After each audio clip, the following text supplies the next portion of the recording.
The lane that leads into Little Dunham is made of packed earth and flint, and on this particular morning in June of 1816, it was nearly invisible. The fog had come in from the North Sea sometime during the early hours, and it had settled into every dip and hollow of the Norfolk countryside like cold breath filling a bowl. It was not a mist that burned away with the first hint of sun, because there was no sun to speak of, and there had not been any proper sun for weeks.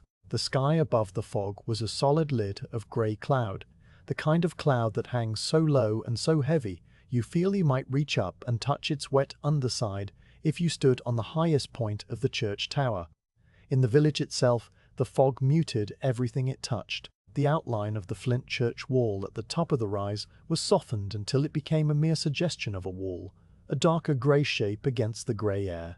The large oak tree on the green, the one with the rough bark and the wide-spreading limbs that usually offered shade to the bench beneath it, was now just a skeleton of darker branches fading upward into nothing. There was no wind to move the fog along, so it simply stayed where it was, thickest in the low places near the pond and thinner, but still present up the gentle slope toward the common. The sounds of the morning were altered too. A dog barking somewhere down by the smithy sounded as if it were calling from a great distance, even though the smithy was only 200 yards away. The bleating of the sheep in the far pasture came through the air as a soft, muffled complaint, rather than the clear carrying noise it usually was on a bright day. Even the crow of a rooster from the yard behind the public house arrived at the ear as a drowned and gurgled sound, as though the bird were crowing under a thick wool blanket. The temperature was wrong for June. It was the kind of cold that belongs to late March or early April. A damp, penetrating chill that seeped through wool coats and settled into the joints of the hands. Anyone who stepped outside found their breath turning to a small plume of vapor that mixed immediately with the general fog and was lost. On the southern edge of the village stood a cottage with walls of clay lump and a roof of Norfolk reed. This was the home of Mrs. Meese Garrard, who was a widow and who had lived in this same cottage for 37 years.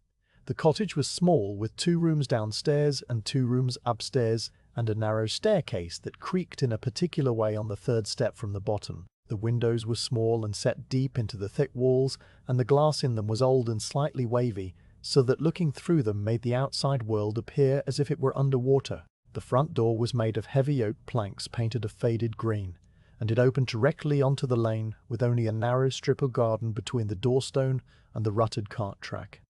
Mrs. Contive Garrard kept a few hens in a coop at the back, and the small pot of vegetables that was struggling this year because of the endless grey and the cold that refused to lift. The peas were stunted and yellow at the edges, and the bean plants had flowers that fell off without setting pods. The roof of the cottage was the main concern on this particular morning. It was a thatched roof, which means it was made of bundles of water reed laid in overlapping courses and secured with hazel spars driven into the straw beneath. A good thatched roof can last for many decades if it is properly maintained, but this roof had been put on a long time ago, and the past year had been unusually harsh. The summer of 1815 had been wet, and the autumn had been wetter, and then the winter had been long and cold, and now this spring and summer of 1816 had brought nothing but more cold and more damp and a persistent lack of light.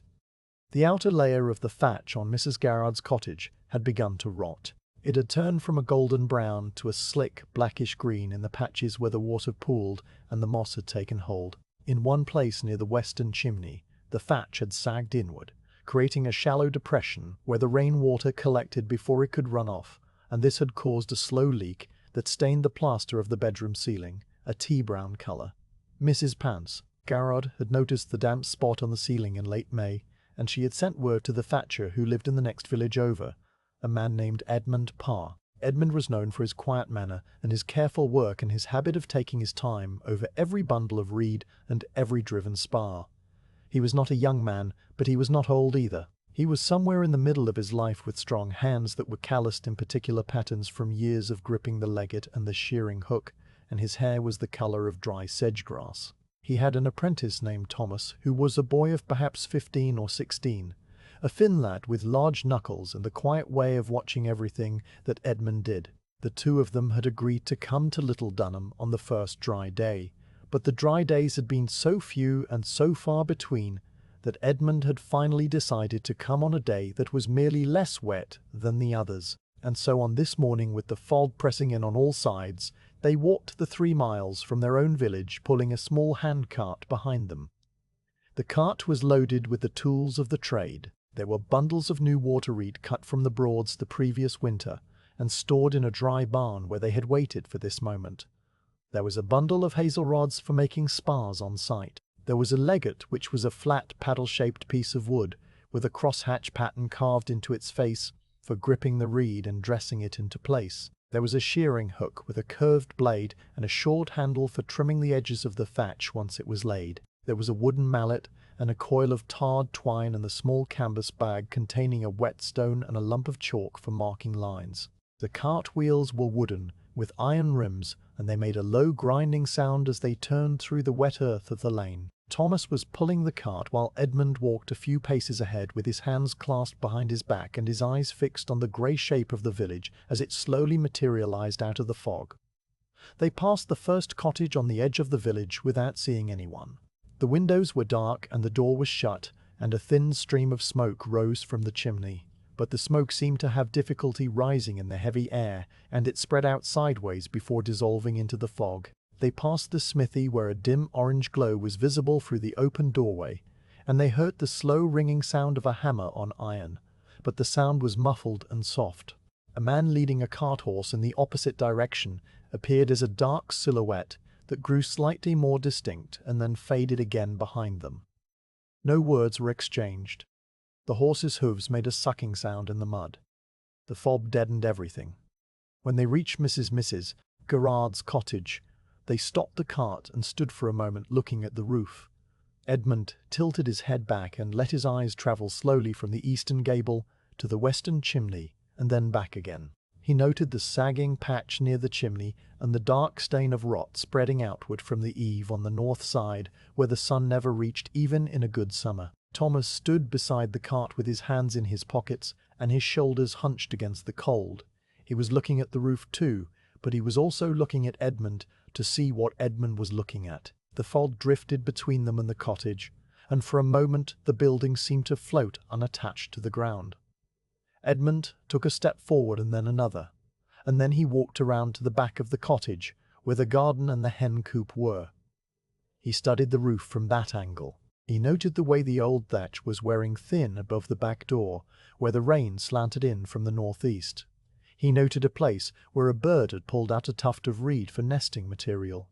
He returned to the front and walked around to the other side. Thomas stayed with the cart. He knew that Edmund would look at the roof from every possible angle before he touched a single reed. This was part of the work. This was the part that required patience and a slow eye. The fog settled on the shoulders of Edmund's wool coat and beaded there in tiny droplets without soaking through.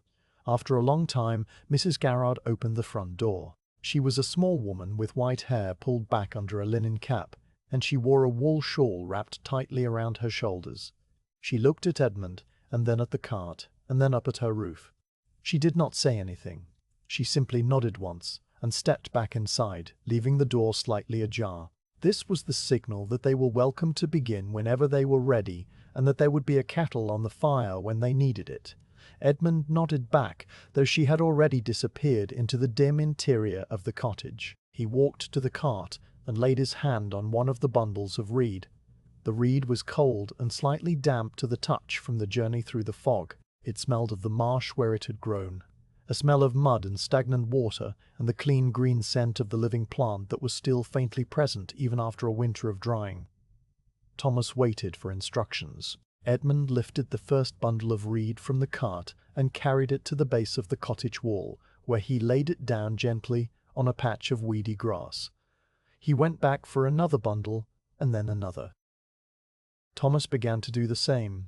They worked in silence, moving the reed from the cart to the side of the cottage until they had a stack of perhaps 20 bundles arranged neatly against the wall. The bundles were long and cylindrical, tied around the middle with twine that bit into the reed and made it fan out at both ends. The cut ends where the reed had been harvested were pale and straw-coloured, while the butt ends where the roots had been were darker and thicker and more irregular. Next they unloaded the hazel rods. These were straight and slender, about the thickness of a man's thumb and 4 feet long.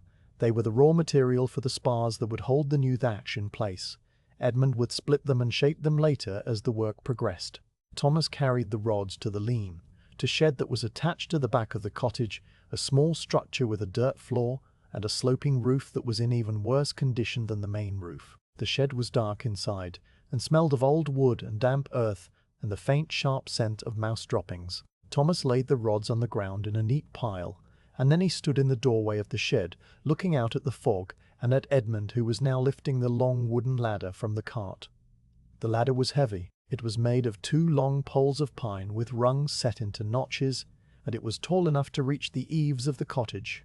Edmund carried it on his shoulder with the ease of long practice, and he leaned it carefully against the wall just to the left of the front door. He tested the footing of the ladder by pressing down on the bottom rung with his foot and watching to see if the feet sank into the soft earth. They did sink a little, but not enough to make the ladder unstable. He adjusted the angle by pulling the base out a few inches further from the wall. Then he stood back and looked up at the roof again. The fog was beginning to shift slightly. It was not lifting exactly, but it was moving as if a very slow current were pushing it from the east. The outline of the church tower became slightly more visible for a few moments, and then it faded again. The light in the sky was a uniform grey that gave no indication of the position of the sun. It could have been early morning or late afternoon, and there would have been no way to tell the difference. The cold remained steady. It was the kind of cold that does not make you shiver violently, but simply settles into your bones and stays there, making every movement feel slightly slower and slightly heavier than it should be. Edmund climbed the ladder. He went up slowly, testing each rung before he put his full weight on it. The ladder creaked in a low wooden voice. When he reached the top, he leaned forward and placed his hands on the thatch of the eave. The old reed was soft and spongy under his palms. He pressed down and felt the give of the rotten material beneath the surface.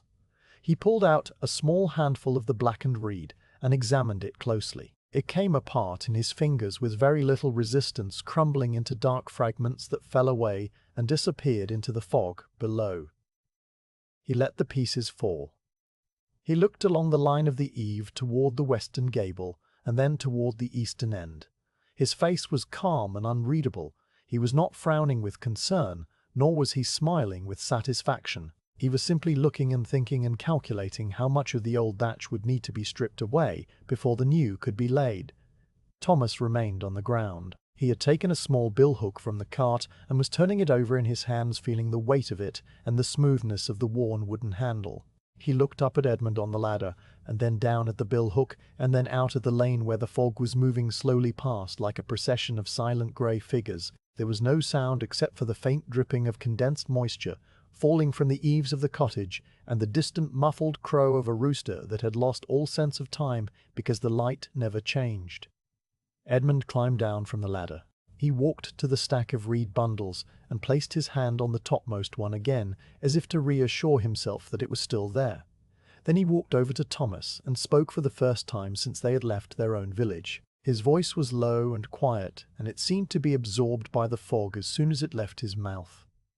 He said that they would begin by stripping the rotten outer layer on the north side, where the damage was deepest. He said they would need a good quantity of spars before they could start laying new reed, and that Thomas should begin splitting the hazel rods in the shed. He said it would be a slow day.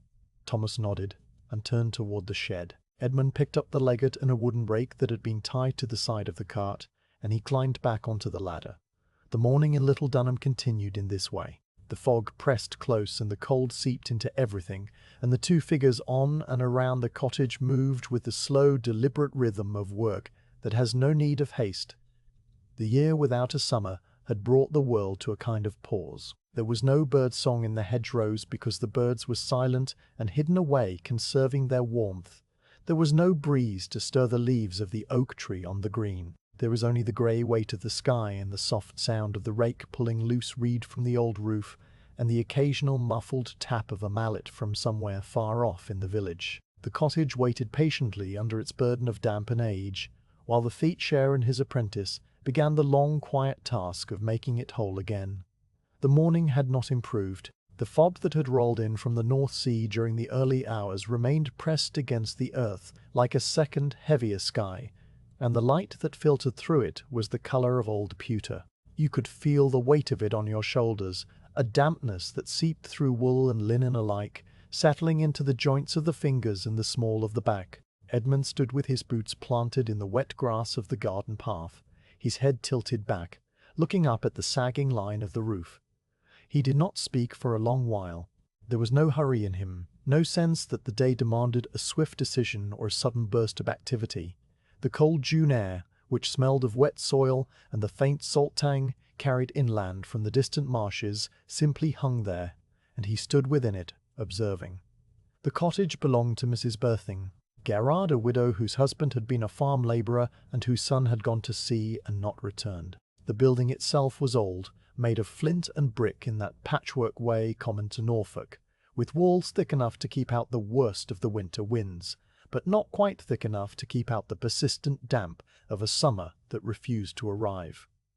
The roof was the problem. From where you stood, you could see the long dark stain that ran down the slope like a shadow cast by nothing at all, a mark of rot spreading beneath the surface of the thatch. The ridge sagged in the middle, a slow, tired droop that spoke of years of weather, and, more recently, months of weather that should not have been. June in Norfolk was usually a time of soft warmth and long evenings, of haymaking and the scent of honeysuckle. This June, the year of 1816, was a different creature entirely. It was a month that wore the face of November, grey and sullen and stingy with its light. Edmund took a step closer to the wall, his gaze moving from the peak of the roof down to the eaves where the straw hung in wet, ragged clumps. The thatch here was not the golden brown of proper, seasoned reed. It was a darker thing, almost black in places where the water had pooled and frozen during the cold snaps of May and then thawed into a perpetual sludge. He reached out a hand, his fingers rough and calloused from years of gripping hazel spars and bundles of sedge, and touched the edge of the eave.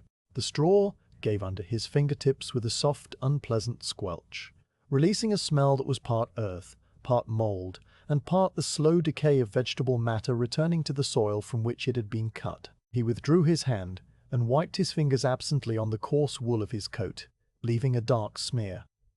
Beside him, Thomas, the apprentice, shifted his weight from one foot to the other. The boy was perhaps 14, thin and long-limbed, with hands that were still growing into the work. He watched Edmund with a quiet attention, saying nothing. He had learned in his first months of apprenticing that a Thatcher's first hour on a job was a silent one, a time for looking rather than doing. Thomas looked too, following the line of Edmund's gaze, trying to see what the older man saw. He noticed the way the water had carved small channels through the surface of the roof, like tiny dry riverbeds on the side of a hill, and the way the moss had taken hold in the shadowed patches beneath the chimney stack, thriving in the absence of sun. Edmund turned away from the cottage and walked slowly around to the other side, his boots making soft, sucking sounds in the mud. The garden here was a sorry sight. The vegetables Mrs. Garrard had planted in April, hoping for an early crop, had never really grown. The pea vines were stunted and yellow, clinging weakly to their sticks, and the potato plants were blackened at the edges from the late frosts that had come again and again, even into May. The whole village of Little Dunham, and every village like it across the county and the country, was suffering under the same strange affliction. A great volcano on the other side of the world, in a place called Tambora, had filled the skies with ash the year before, though no one in Norfolk knew this, and would not have understood it if they had. All they knew was that the sun had gone thin and weak, that the days were cold when they should have been warm, and that the rain, when it came, was icy and unending. Edmund completed his circuit of the cottage and came to a stop once more at the front, where the ladder still rested against the wall from the earlier unloading of the tools. He looked up again, this time focusing on the ridge, the high spine of the roof where the two slopes of thatch met and were capped with a thicker, tougher layer of sedge grass. The sedge here was worn thin, worn almost through, and you could see the dark line of the wooden ridgepole beneath it, exposed to the sky. That was where the worst of the water was getting in, trickling down the inside of the roof and staining the ceiling of the small bedroom above the main room. "Mrs. Gratian?" Garrard had placed a tin basin on the floor to catch the drips, and the sound of water falling into metal, a soft, irregular plink, had become a part of the cottage's voice over the past weeks. Edmund turned to the cart that stood in the lane. Its wheels sunk an inch into the soft ground.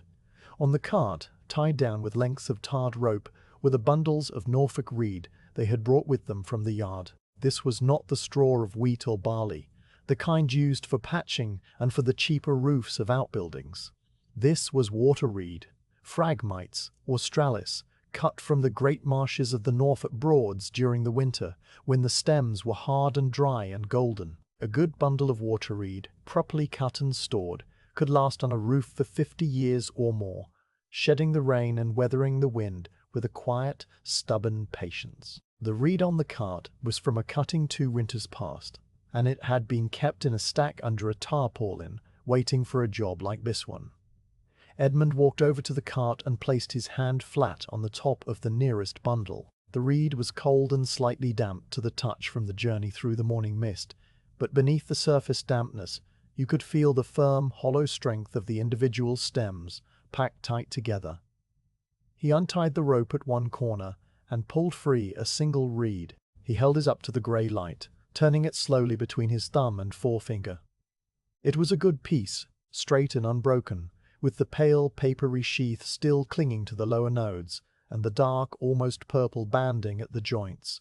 He bent it slightly, listening for any crack or sign of brittleness.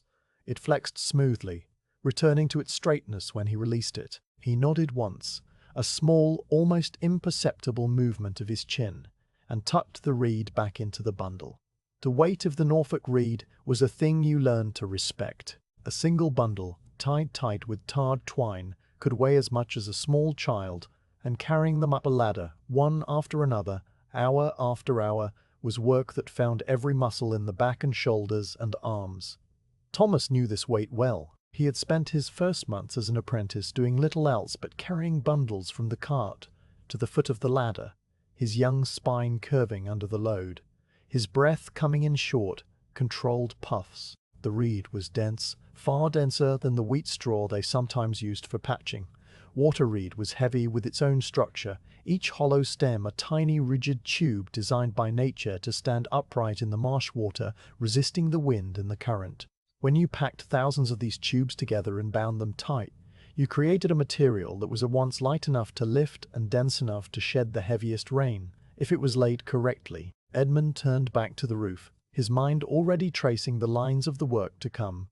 The old thatch would have to be stripped back, not all of it, but the outer layers, the rotten skin that had failed in the endless damp of this strange year.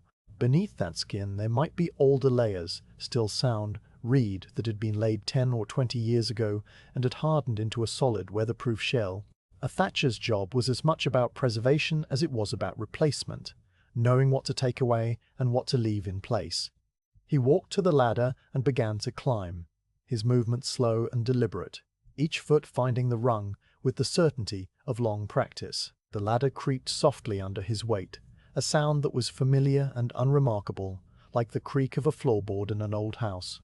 He reached the top and stepped carefully onto the roof, his boot sinking slightly into the wet, soft surface.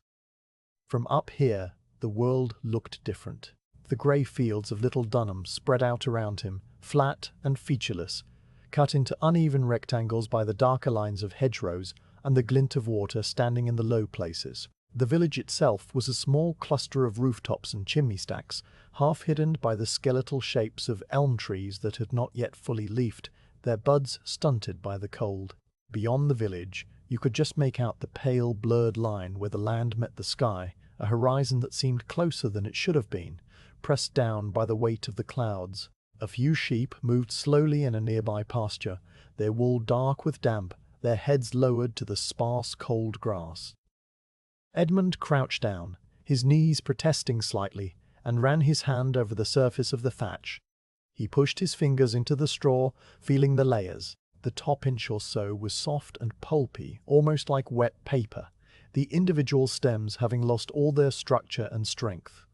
Below that, the straw was darker and denser, compacted by years of rain and wind, but still firm.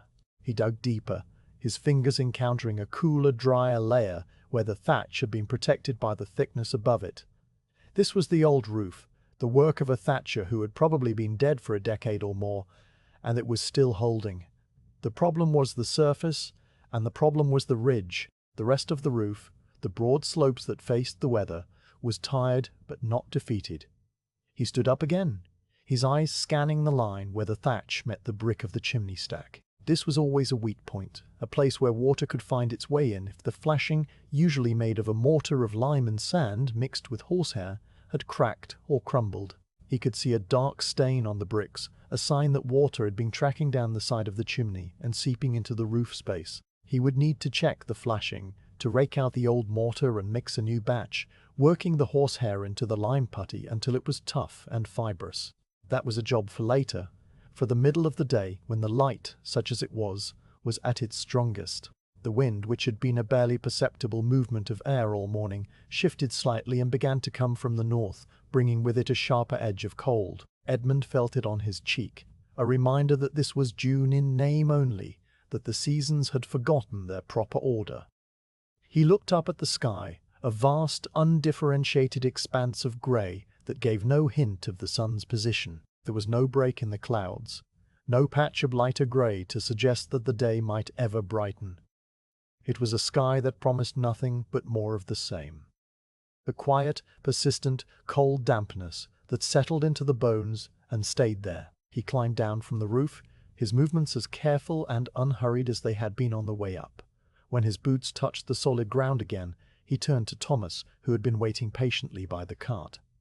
The boy looked at him, his expression one of quiet inquiry. Edmund gave another small nod, this one directed toward the cottage and the roof and the day ahead. It was time to begin the slow work of sorting and stripping, of preparing the roof to receive the new reed, the heavy bundles that sat waiting on the cart, patient and silent under the grey Norfolk sky. The cart stood in the lane with its iron-rimmed wheels sunk slightly into the wet earth, and its load of reed bundles still tied down under the tarred rope. The fog had thinned a little since the early morning, but it had not lifted entirely, and the air remained heavy with a cold moisture that clung to every surface. Edmund walked to the back of the cart and began to loosen the knots that held the rope in place. The rope was stiff from the damp, and the tar that coated it had become tacky in the cold so that the fibers stuck to his fingers as he worked. He pulled one end free, and then another, threading the rope back through the iron ring on the cart's side and letting it fall in loose coils onto the ground. Thomas stood a few feet away with his hands in the pockets of his coat and his shoulders drawn up against the chill. He watched Edmund's hands move through the knots with the ease of long familiarity, the fingers finding the loops and tucks without hesitation or hurry. When the rope was free, Edmund lifted the first bundle of reed from the cart. He took it in both hands, one at each end, where the tarred twine bound the bundle tight, and he lifted it clear of the cart bed. The bundle was heavy with its own density, a solid cylinder of hollow stems packed so close together that it felt almost like lifting a log of wood. He carried it to the foot of the ladder and laid it down on the patch of weedy grass beside the cottage wall. He straightened his back and looked up at the roof, then back at the cart, then at Thomas. He did not speak. He simply turned and walked back to the cart for another bundle. Thomas understood the silent instruction and moved to the cart as well, placing his hands on the rough surface of a bundle and lifting with his knees the way he had been taught. The weight settled into his arms and shoulders, and he carried it to the growing stack by the ladder. They worked in this way for a long while. The only sounds were the soft grunt of breath when a bundle was lifted, the rustle of the reed stems rubbing against each other as the bundle was carried, and the dull thud when it was laid down on the pile. The fog pressed in around them and muffled everything so that the sounds of the village, the distant bark of a dog and the faint ring of the smith's hammer, seemed to come from a great distance.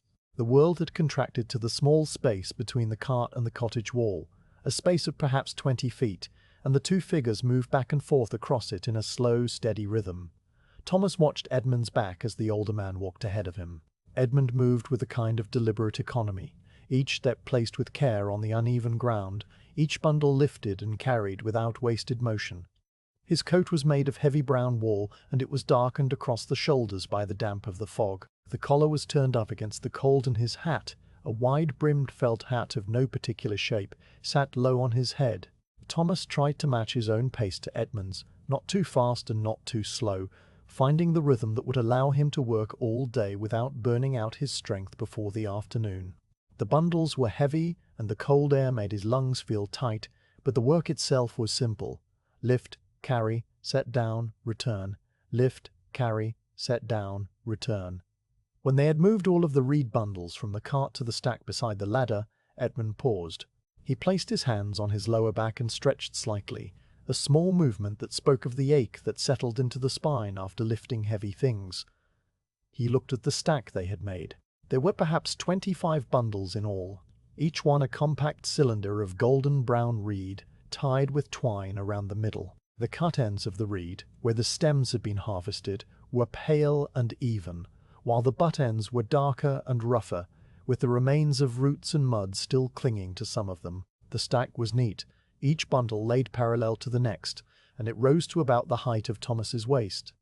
Edmund turned his attention to the ladder.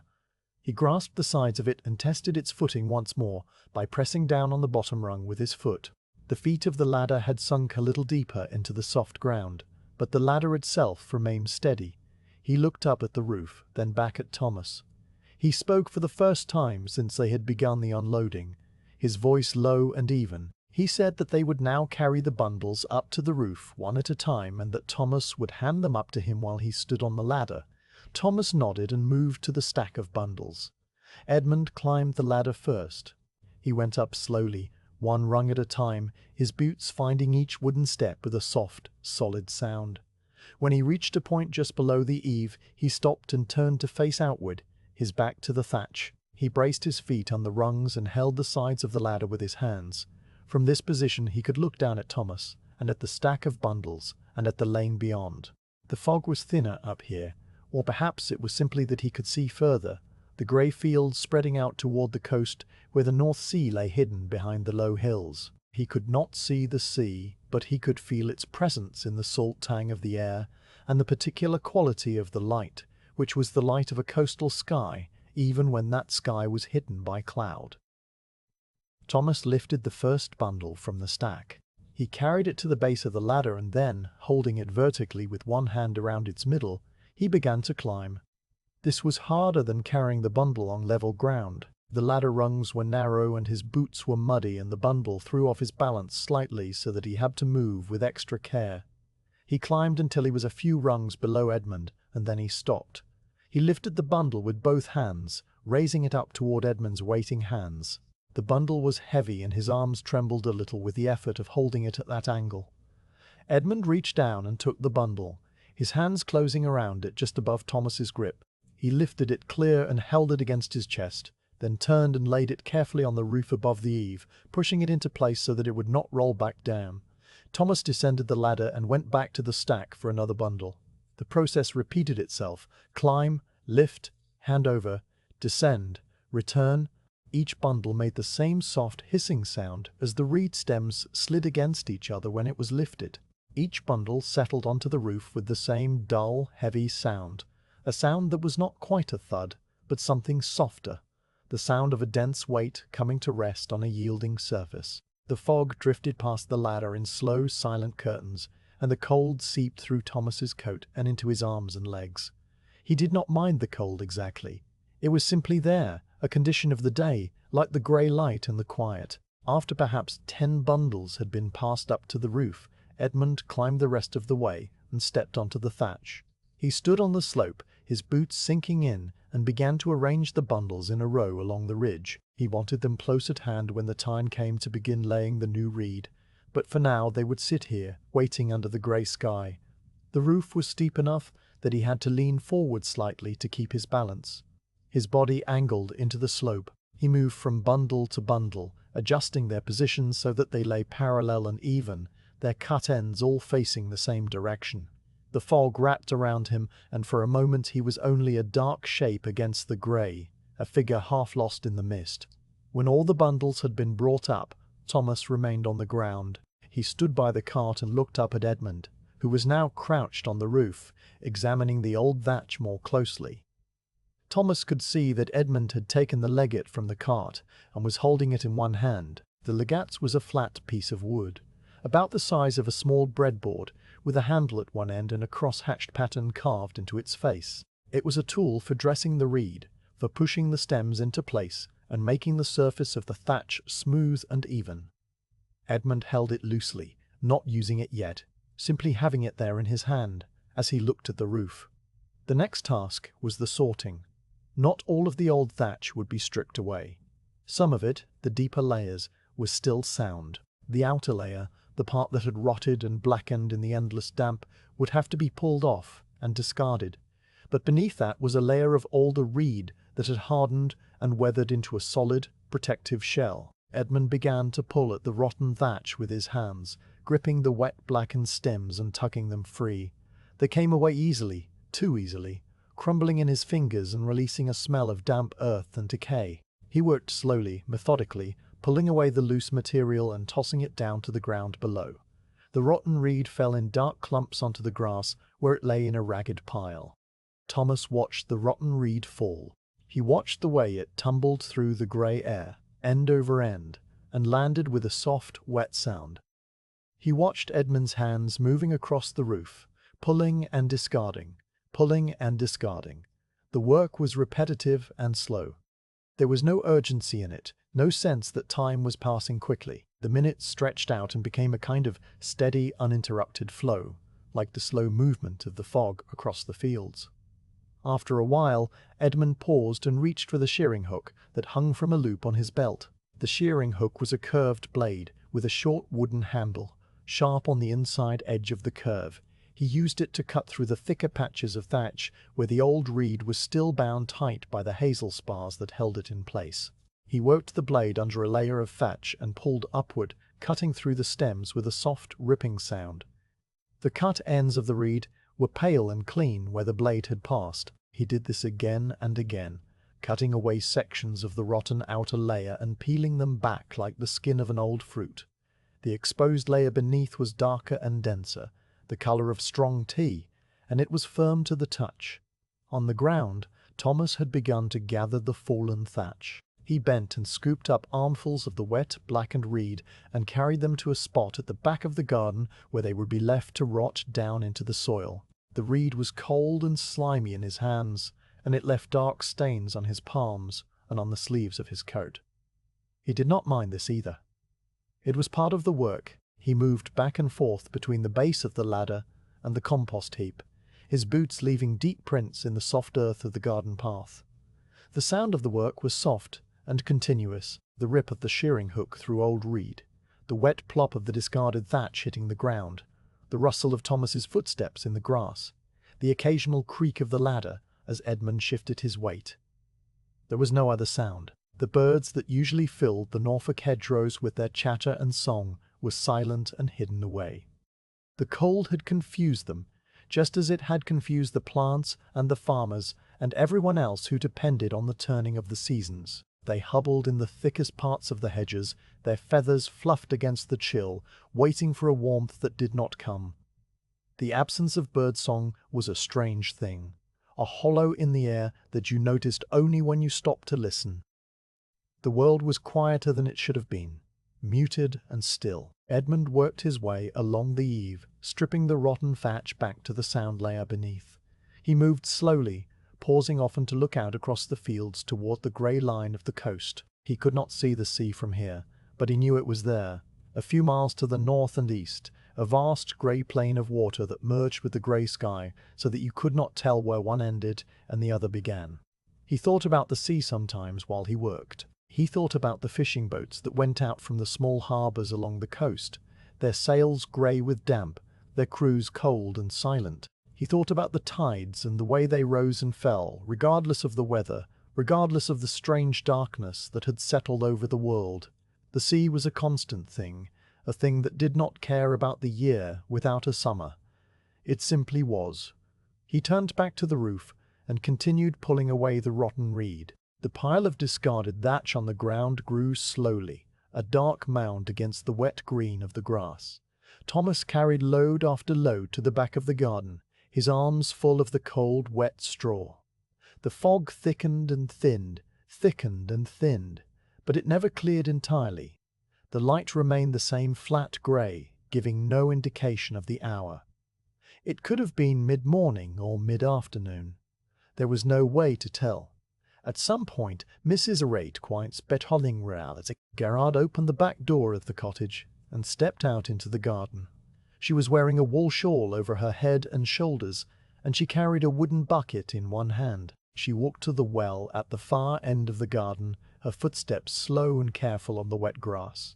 She lowered the bucket on its rope and heard the hollow splash as it struck the water far below. She drew it up again, hand over hand, the rope wet and cold in her grip. She did not look at Edmund on the roof or at Thomas in the garden. She simply went about her task with the same slow, deliberate rhythm that governed everything else in this place and on this day. When the bucket was full, she carried it back inside and closed the door behind her. The sound of the latch falling into place was a small, definite click in the quiet. Edmund continued stripping the roof. Thomas continued carrying the fallen thatch. The fog continued to drift in from the sea. The cold continued to settle into their bones. The day passed in this way, one slow minute following another, the work of preparation unfolding without haste or drama. The bundles of new reed sat on the ridge, waiting to be laid. The old rotten reed lay in a heap at the back of the garden, returning to the earth, and the cottage stood silent and patient under the grey weight of the year without a summer. The first layer of the old thatch came away with a sound like a long, slow exhale. Edmund had climbed the ladder for the third time that morning and positioned himself near the western chimney, where the sag was deepest and the rot had turned the reed to a black, fibrous sludge. He held the thatching rake in his right hand, a tool with a short handle and a curved row of iron teeth, and he drew it down across the surface of the roof with a steady, even pressure. The rotten reed separated from the sounder material beneath it without offering any real resistance, peeling back in wet, heavy clumps that slid down the slope and fell to the garden path with a soft, dull thud. Each pull of the rake exposed another layer of the roof's history, the darker, older thatch beneath showing the marks of the previous thatcher's legate, the faint indentations where spars had been driven in years ago and had since been buried under successive seasons of weathering. The cold wind that had been promised by the grey sky arrived just as Edmund settled into his rhythm. It came from the northeast, across the flat expanse of the Broads and the marshes, carrying with it the smell of salt mud and the distant, muted cry of a gull that had ventured inland seeking shelter. The wind did not gust or howl. It was a steady, persistent presence that pressed against Edmund's back and found its way through the weave of his wool coat, settling into the space between his shoulder blades and making him pause now and then to roll his shoulders and flex his fingers. The temperature, which had been barely tolerable when they arrived, dropped by a degree or two, a small change that made a large difference when you were standing on a roof with nothing but grey sky above and wet reed below. The tips of Edmund's ears began to redden, and the skin on his knuckles, already rough and cracked from years of outdoor work, tightened against the bones. Thomas had been sent to the ground to gather up the fallen thatch and pile it neatly beside the cart. This was a necessary task, for the old reed could not simply be left where it fell.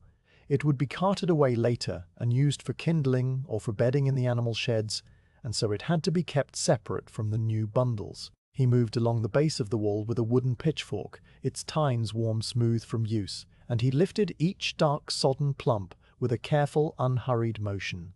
The old thatch was heavier than it looked, saturated with months of rain and mist and the slow seep of water that had found every crack and crevice in the failing roof. It dripped a thin, brownish liquid as he carried it, a watery tea made from the decomposed stems of reed that had once grown tall and green in the summer marshes. Thomas worked in silence, his young face set in an expression of concentration, his breath forming small clouds that were immediately snatched away by the wind and dissolved into the general greyness. Edmund continued to strip the roof, moving methodically from the chimney toward the eastern gable. He worked in sections, clearing a patch perhaps 2 feet wide and 3 feet deep before stepping sideways along the ladder and beginning the next patch. The process was slow, not because the work was difficult, but because there was no reason to hurry. The roof did not care about the hour of the day. The wind did not care about the chill in Edmund's fingers. The clouds overhead, heavy and low and featureless, would not part to reveal the sun, no matter how quickly or how slowly the thatch was removed. So Edmund moved at the pace his body had learned over 20 years of this work, a pace that was sustainable and steady, and that left room for the small pauses that were necessary when the cold wind made your grip uncertain, or when a particularly stubborn patch of old reed required a second pass with the rake. Beneath the rotten outer layer, the roof was not as bad as it had first appeared. This was often the way with thatch. The surface could look ruined, black and sagging and moss-grown, while the deeper layers remained sound and dry and capable of doing their job for many more years. The reed that had been laid against the roof battens, the structural timbers that ran horizontally across the rafters, were still firm and golden brown, its stems hard and hollow and tightly packed. Edmund paused to examine a section he had just exposed, running his palm over the surface and feeling the slight give of the material under pressure. It was good. It would hold. He would not need to strip the roof down to the bare battens, which would have added days to the job. Instead, he would remove only the failed outer coat, and then lay the new reed directly over the old, building up the thickness until the roof was once again a solid, weatherproof shell. The wind shifted slightly, swinging around to come more directly from the north, and with it came a faint spatter of moisture that was not quite rain and not quite mist, but something in between. It clung to Edmund's hair and beaded on the shoulders of his coat, and it made the surface of the old thatch slightly slicker under his boots. He adjusted his footing, spreading his weight more evenly, and continued to work. Below him, Thomas had finished clearing the first pile of debris and was standing with his back against the cottage wall, sheltered slightly from the wind, watching the progress on the roof. He had learned, in his months of apprenticing, that watching was as important as doing. He watched the angle of Edmund's rake, the way the iron teeth caught the reed just so, the way the wrist turned at the end of each pull to flick the loosened material clear of the work area. He watched the way Edmund moved his feet on the ladder rungs, always keeping 3 points of contact, always aware of his center of balance. These were things that could not be taught with words, only absorbed through long observation and then tested through slow, careful practice. A piece of the old thatch, a single stem of blackened reed, broke free from the rake and spun in the wind, tumbling end over end before landing in a puddle that had formed in a depression of the garden path. The puddle was shallow and murky, its surface dimpled by the wind and the falling specks of moisture. The reed floated there for a moment, buoyed by its hollow core, and then slowly began to absorb water and sink. Thomas watched it disappear beneath the brown surface. There was something about this small, insignificant event that held his attention, the quiet finality of a single piece of reed ending its long journey from the marshes to the roof to the puddle in Mrs. Garrard's garden. He thought about the man who had cut that reed, perhaps a marshman from the Broads who had worked through the cold of January with a long-handled scythe, bundling the stiff stems and stacking them on a flat-bottomed boat to be poled to the stave. He thought about the hands that had laid that reed on this roof. A Thatcher, who was probably gone now, his name forgotten, his work slowly succumbing to the rain and the wind and the strange sunless summer of 1816. The world was full of such quiet endings, small disappearances that went unnoticed and unremarked. Edmund reached a point where the roof met the gable wall and stopped. This was the edge of the section he had planned to strip, and the thatch here was in better condition, the rot having not spread as far toward the eastern end. He straightened up, one hand resting on the ladder rail, and looked out over the village. The wind pulled at his coat and made his eyes water slightly, but he did not look away. He was scanning the rooftops and the bare trees, the dark lines of the hedgerows and the pale smudge of the lane where it disappeared into the grey distance. He was not looking for anything in particular. He was simply letting his gaze rest on the familiar shapes of a world he had known all his life, a world that was, on this strange June day, muted and muffled and stripped of its usual colours. There was a kind of comfort in the monotony of the view, the same fields and the same cottages and the same line of low hills on the horizon that were not really hills at all, just the slightest rise in the flat Norfolk landscape.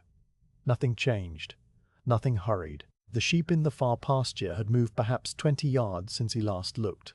The smoke from the smithy chimney still rose in a thin, wavering column before the wind bent it sideways and smeared it into the clouds.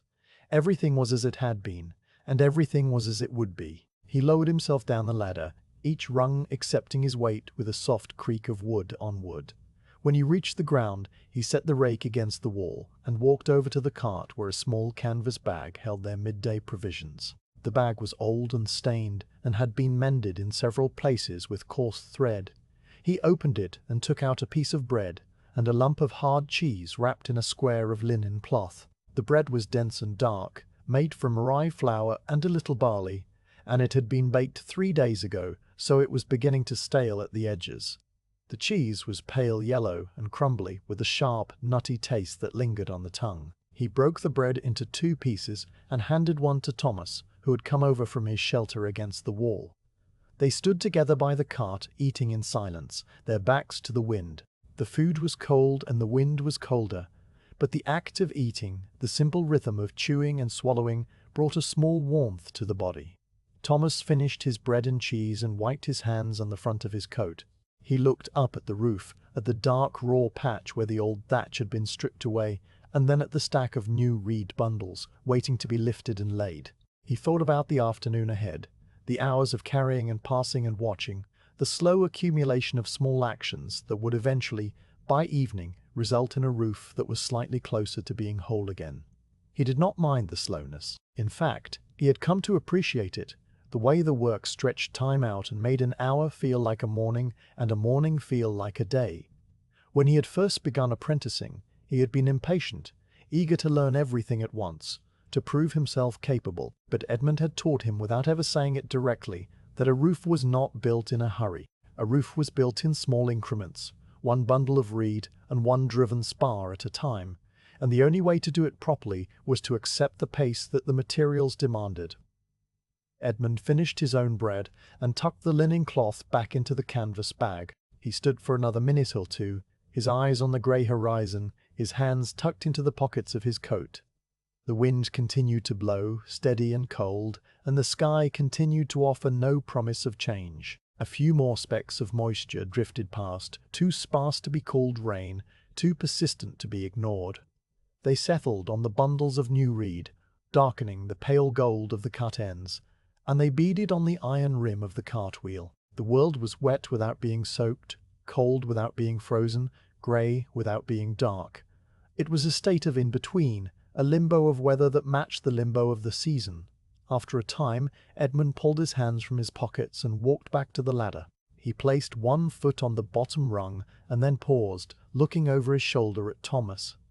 Thomas nodded, a small movement of his chin, and walked to the cart to begin lifting the first bundle of new reed from the stack. The weight of it settled against his chest, and he adjusted his grip, finding the balance point where the bundle would not tip forward or backward. He carried it to the foot of the ladder and waited. Edmund climbed up, his movements slow and deliberate, and when he was in position on the roof, he reached down a hand. Thomas lifted the bundle, raising it above his head, until Edmund could grasp the twine that bound it and haul it up onto the thatch. The exchange was smooth and wordless, a routine they had performed hundreds of times before and would perform hundreds of times again before the year was out.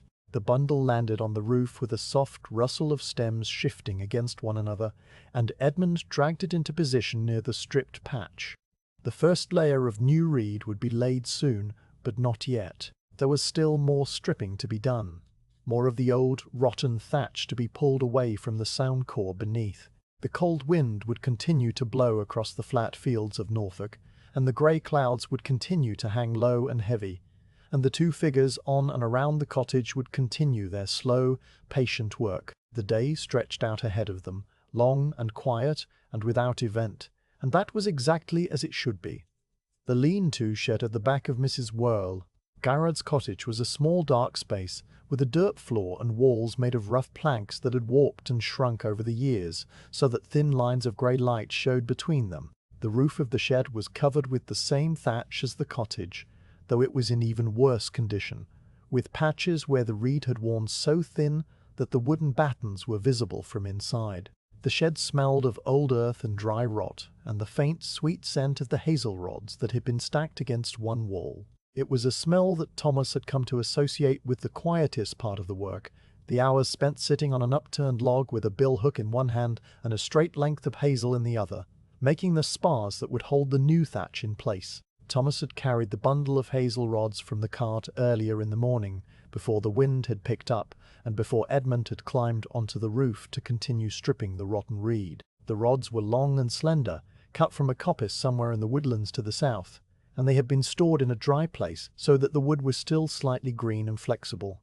A rod that was too dry would split unpredictably, shattering into useless splinters, while a rod that was too green would bend rather than split cleanly.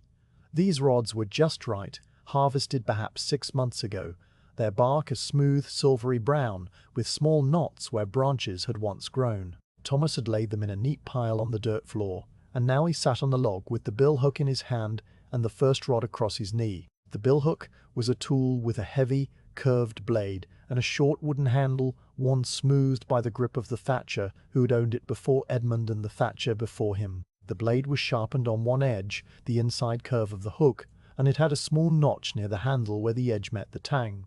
This notch was used for gripping the end of a rod when you needed to pull it through the split. Thomas held the billhook loosely, letting the weight of the blade do the work, and he positioned the tip against the end of the hazel rod.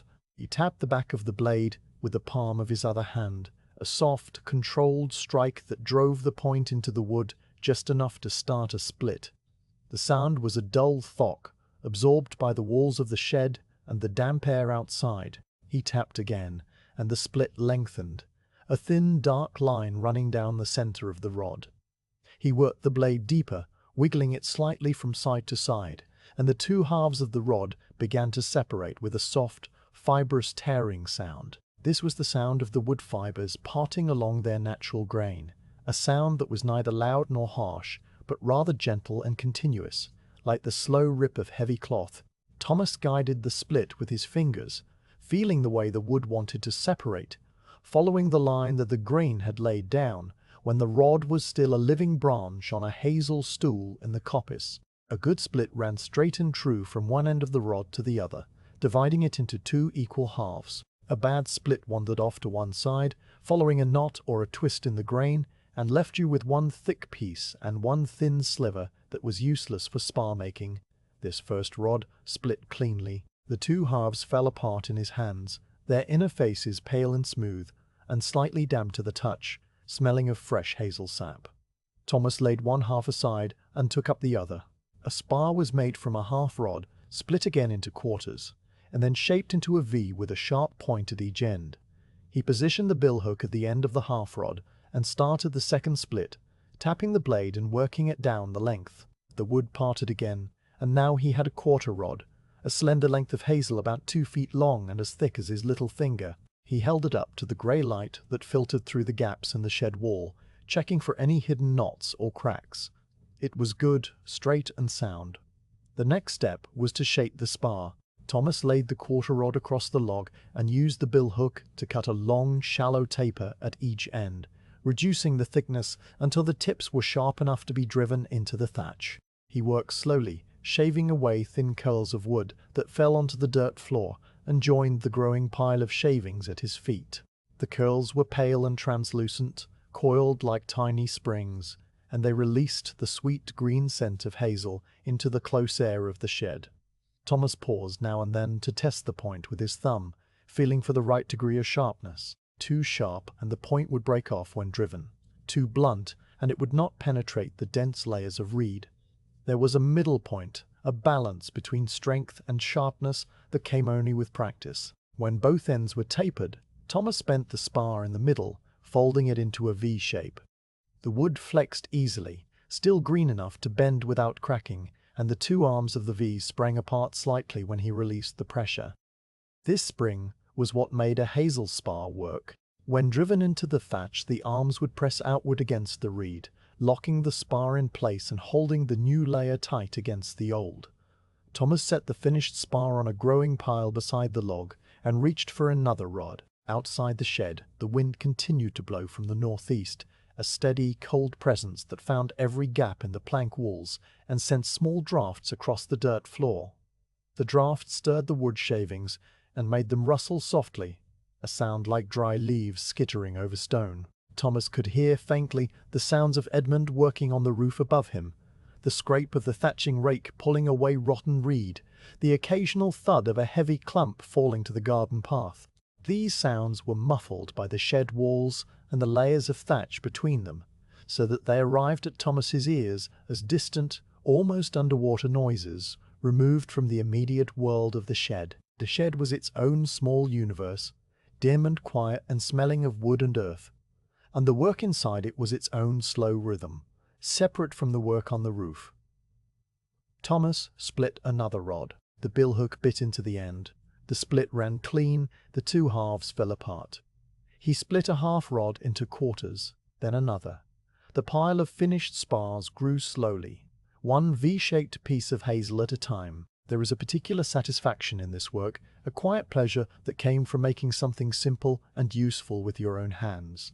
A spar was not a complicated thing.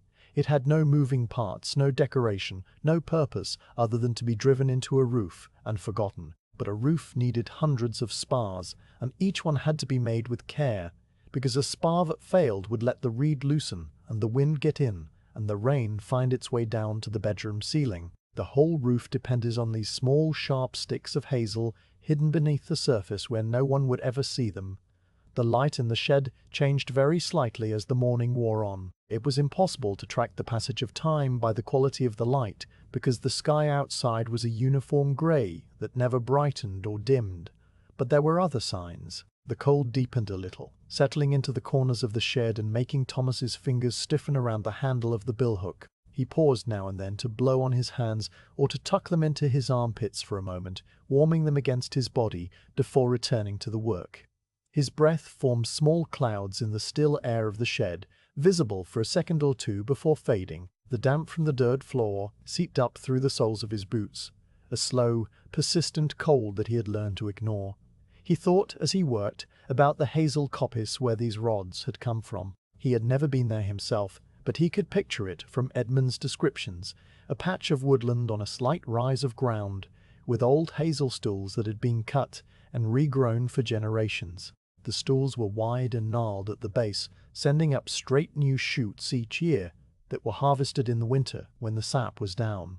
The woodman would cut the rods with a sharp hook and bundle them into faggots, which were then stacked in a dry place to season. Some rods would become spars for thatchers, some would become hurdles for shepherds, some would become the wattle framework for walls that would be daubed with clay and straw. The hazel was a giving tree, providing year after year without complaint, and the coppice was a quiet place where the only sounds were the ring of the billhook and the rustle of leaves and the distant call of a wood pigeon.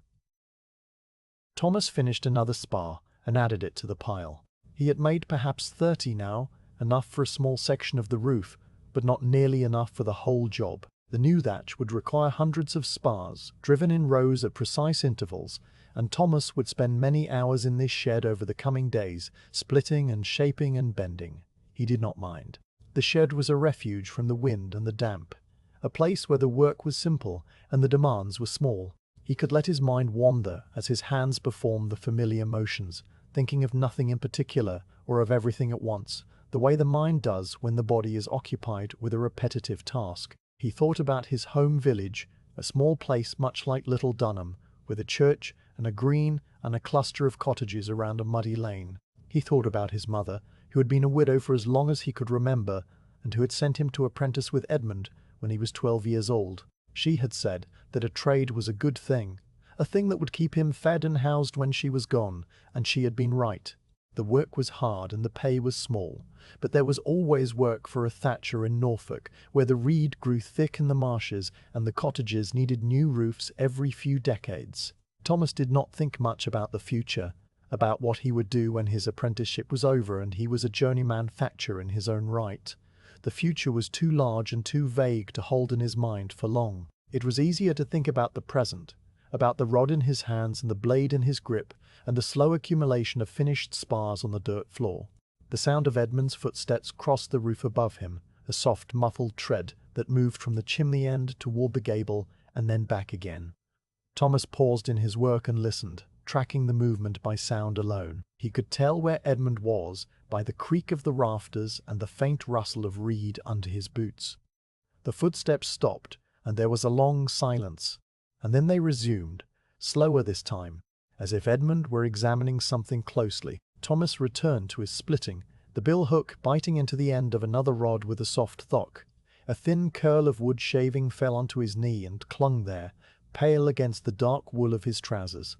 He picked it up and turned it over in his fingers, feeling its smooth, damp surface and the way it wanted to coil back into the shape of the rod it had come from. The shaving smelled of hazel and of the cold earth where the rod had grown, a smell that was green and alive even now, months after the rod had been cut.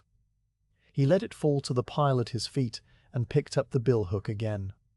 The morning passed in this way, slow and quiet and without event. The pile of finished spars grew higher, and the pile of hazel rods grew smaller, and the sound of Edmund working on the roof continued above him like a distant, reassuring heartbeat. Outside the shed, the wind blew and the grey clouds hung low and the cold seeped into everything. Inside the shed, Thomas sat on his log and made spars, one after another, his hands moving through the familiar motions while his mind drifted across the flat, quiet landscape of Norfolk and the slow, patient work of the year without a summer. The drizzle began some time after the midday pause, though it was difficult to say exactly when because the sky had been threatening moisture all morning and the transition from dry grey to wet grey was almost imperceptible. One moment the air was simply cold and heavy with the promise of rain, and the next moment there was a fine persistent mist falling so lightly that it seemed to hang in the air rather than descend from it. The droplets were tiny, barely visible as individual points of water, and they did not patter or splash when they landed. They simply settled onto every surface, darkening the wool of Edmund's coat and the golden reed of the new bundles and the dark earth of the garden path, accumulating in a general dampness that was more a condition of the world than an event of weather. Edmund had returned to the roof after eating his bread and cheese, and he had spent the better part of an hour finishing the stripping of the rotten thatch from the north slope. The exposed underlayer was now a broad patch of dark, weathered reed, firm to the touch and ready to receive the new material. The bundles of fresh reed that Thomas had passed up earlier in the day were arranged along the ridge, their cut ends facing outward, their weight pressing them into the old thatch so they would not slide. Edmund stood on the slope with his boots braced against the uneven surface and looked down at the patch he had prepared. The drizzle had already begun to darken the exposed reed, turning it from the colour of strong tea to the colour of wet bark, and it glistened faintly in the flat grey light. The first course of new thatch would be laid at the eave, the lowest edge of the roof where the water ran off during a proper rain. This was the most important part of the whole job. If the eave was laid wrong, if the angle was too steep or too shallow, the water would not shed properly and would creep back up under the thatch by capillary action, soaking into the layers above and beginning the slow process of rot all over again. A good eave had a slight outward flare, a gentle curve that threw the water clear of the wall. Edmund knelt at the edge of the roof, his knees sinking into the damp reed, and he took up the first bundle of new material. He cut the twine that bound it with a short knife he kept in his belt, and the bundle relaxed, the individual stems spreading slightly as the pressure was released. The reed was beautiful in its way. Each stem was a hollow tube of pale gold, slightly thicker at the butt end where it had been cut from the marsh, and tapering to a fine point at the tip. The surface of each stem was smooth and faintly glossy, with a subtle ridge running along one side where the leaf sheath had once been attached. When you held a handful of reed up to the light, even the grey light of this sunless day, you could see the faint translucence of the material, the way the light passed through the thin walls of the stems, and emerged softened and warm. Edmund took a thick handful of reed from the opened bundle and laid it along the eave, the butt ends aligned with the edge of the roof and the tips pointing upward toward the ridge.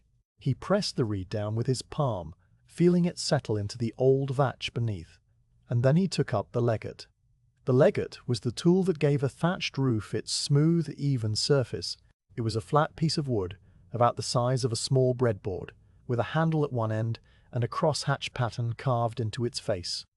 The pattern was not decorative. It provided grip, so that when you struck the butt ends of the reed with the legate, The stems would catch on the crosshatching and be driven upward into place rather than simply sliding forward. Edmund held the legget in his right hand and positioned it against the butt ends of the reed he had just laid. He tapped the handle with the heel of his left hand, a short controlled strike that drove the reed upward by perhaps half an inch. He tapped again and again, working his way along the row of butt ends, evening them out, creating a straight, clean line where the eave met the empty air. The sound of the legget striking the reed was a soft, rhythmic thumping muffled by the drizzle and the damp air. It was not a loud sound. It was the kind of sound that blended into the background of a quiet day, like the creak of a floorboard or the distant lowing of a cow. Thomas, who had emerged from the lean-to shed with a fresh armload of spars, heard it as he walked across the garden. He looked up and saw Edmund crouched at the edge of the roof, his arm rising and falling in a steady rhythm, the legget making its soft, percussive beat. The drizzle had settled on Edmund's hat and shoulders, giving him a faint, silvery sheen, and his breath formed small clouds that were immediately absorbed by the general greyness. Thomas carried the spars to the foot of the ladder and set them down in a canvas bag that hung from one of the lower rungs. The spars rattled softly as they settled, a dry, wooden sound. He looked up at Edmund again, waiting. Edmund did not look down. He was focused on the eave, on the line of reed that was slowly taking shape under his hands. He laid another handful of reed beside the first, overlapping the stem slightly, so there would be no gaps, and he tapped it into place with the legget. The drizzle continued to fall so fine that it seemed more like a heavy mist than true rain, and it beaded on the reed and made the surface slightly slick. When the first row of the eave was laid and dressed, Edmund reached down to the canvas bag and took out a spar. He held it between his thumb and forefinger, the V shape pointing downward, and he positioned it over the reed about 6 inches back from the butt ends. He took up the wooden mallet that hung from a loop on his belt, a short-handled tool with a head of dense beechwood polished by years of use. He placed the tip of the spar against the thatch and struck it once with the mallet, a sharp, precise blow that drove the point into the reed. He struck again, and the spar sank deeper, its arms spreading slightly as they entered the dense material. He struck a third time, and the spar was home, buried in the thatch with only the bent middle visible as a small dark V against the pale gold of the new reed.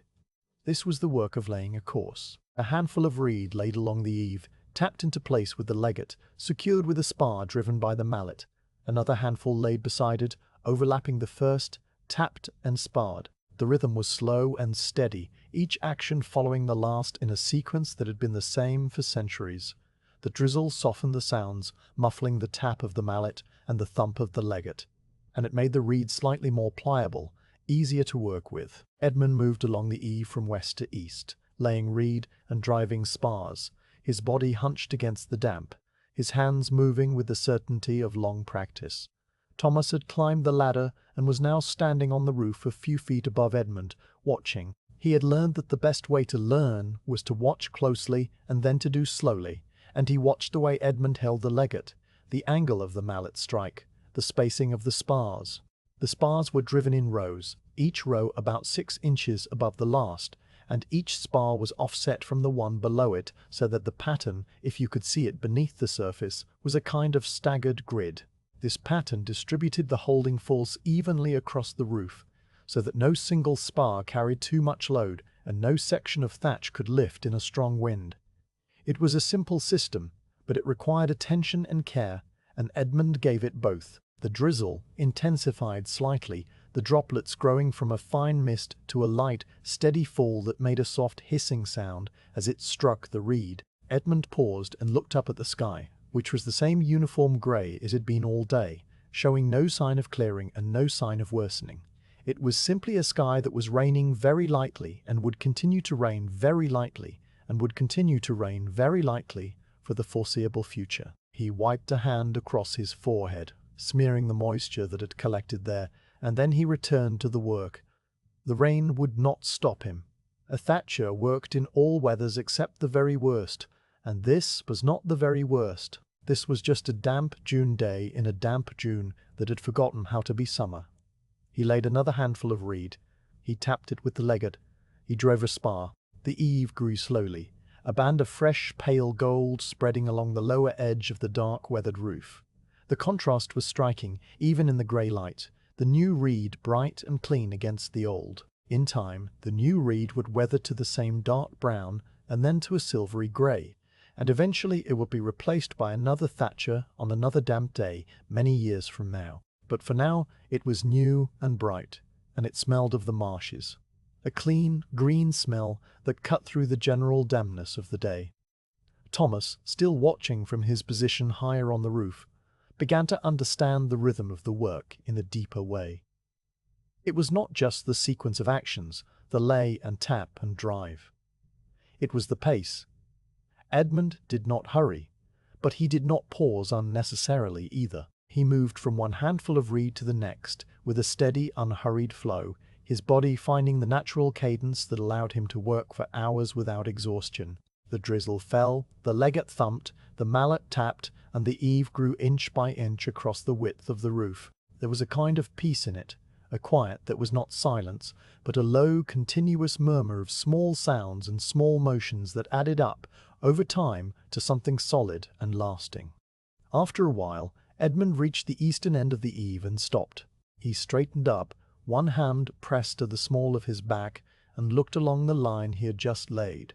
It was straight and true, the butt ends forming a clean edge, the surface smooth and even. He nodded once, a small private gesture of satisfaction, and then he turned to look at Thomas. He gestured with his chin toward the stack of reed bundles still waiting on the ridge. Thomas understood. He climbed up to the ridge, his boots finding purchase on the damp thatch, and he dragged another bundle down to the work area. He cut the twine with his own knife and began to lay the second course, just above the first, overlapping the eave by about 2/3 of its length. Edmund watched him for a moment, checking his hand position and the angle of the reed. Then he moved to the other side of the roof to the western end and began laying the second course from that direction. They worked toward each other across the slope, their movements mirroring each other, the gap between them slowly closing. The drizzle continued to fall, steady and soft, and the roof slowly changed color from dark brown to pale gold as the new reed spread upward from the eave.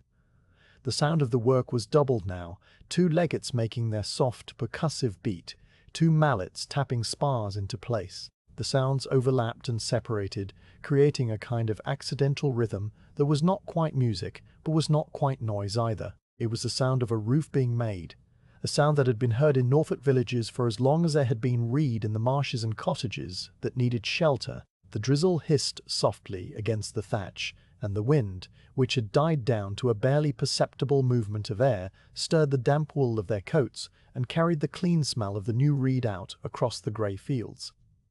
Below them, in the cottage, Mrs. Garrard moved through her own quiet routines. She had put a kettle on the fire and was waiting for it to boil, the water heating slowly over the small flame. She could hear the sounds from the roof above her, the soft thumping and tapping, and she found them reassuring. The roof was being mended. The damp spot on the bedroom ceiling would dry out eventually, and the basin that caught the drips could be put away. She did not think about the wider world, about the strange weather, or the failed crops, or the cold that would not lift. She thought about the tea she would make, and the bread she would slice, and the quiet afternoon that stretched out ahead of her, grey and damp and perfectly ordinary.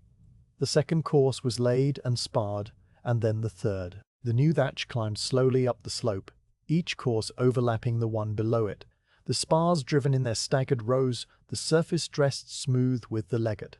The drizzle never stopped, but it never grew heavier either, maintaining its steady, gentle fall. The light never changed, the grey sky never brightening or darkening, so that the passage of time was marked only by the progress of the thatch across the roof. A person watching from the lane would have seen 2 figures moving slowly on the roof, their shapes blurred by the rain, their movements unhurried and calm. They would have heard the soft sounds of the work and smelled the clean, green scent of the new reed, and they would have walked on, their own business pulling them forward into the damp grey afternoon.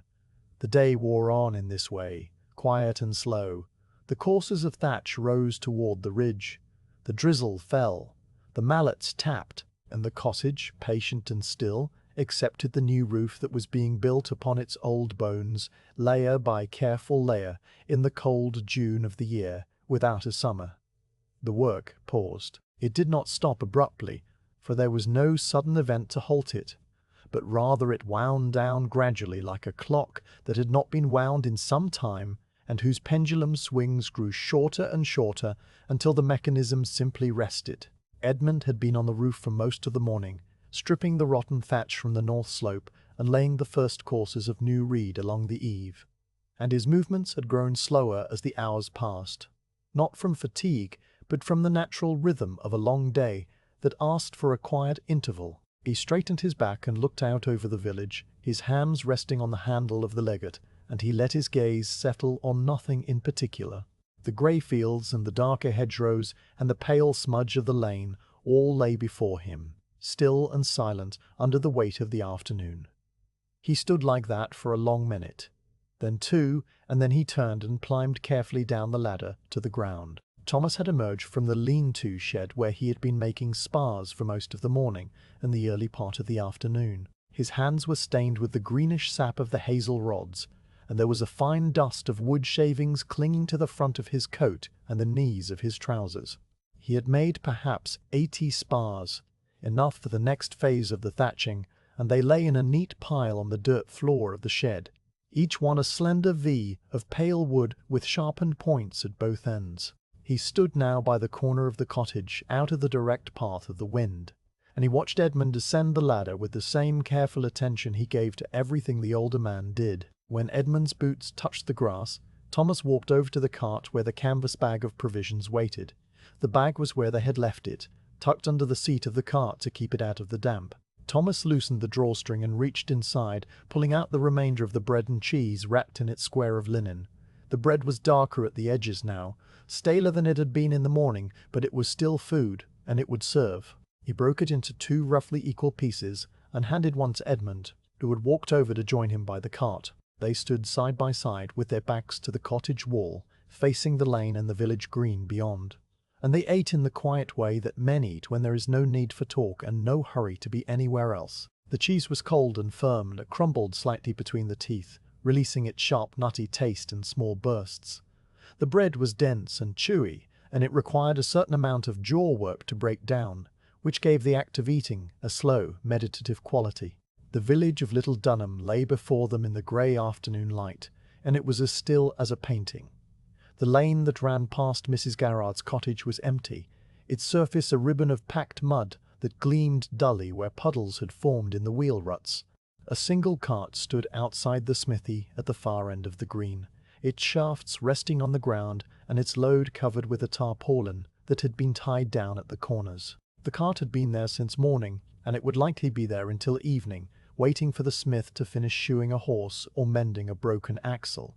There was no sign of the smith himself, though a thin line of smoke rose from the chimney of the forge and was immediately bent sideways by the wind, smearing into a pale grey smear against the darker grey of the sky. The door of the smithy was open, but the interior was too dark to see into from this distance, revealing only a faint orange glow that pulsed slightly as the bellows breathed. Beyond the smithy, the church tower rose above the rooftops, a square, solid presence made of flint and limestone, with a clock face that had not worked in living memory.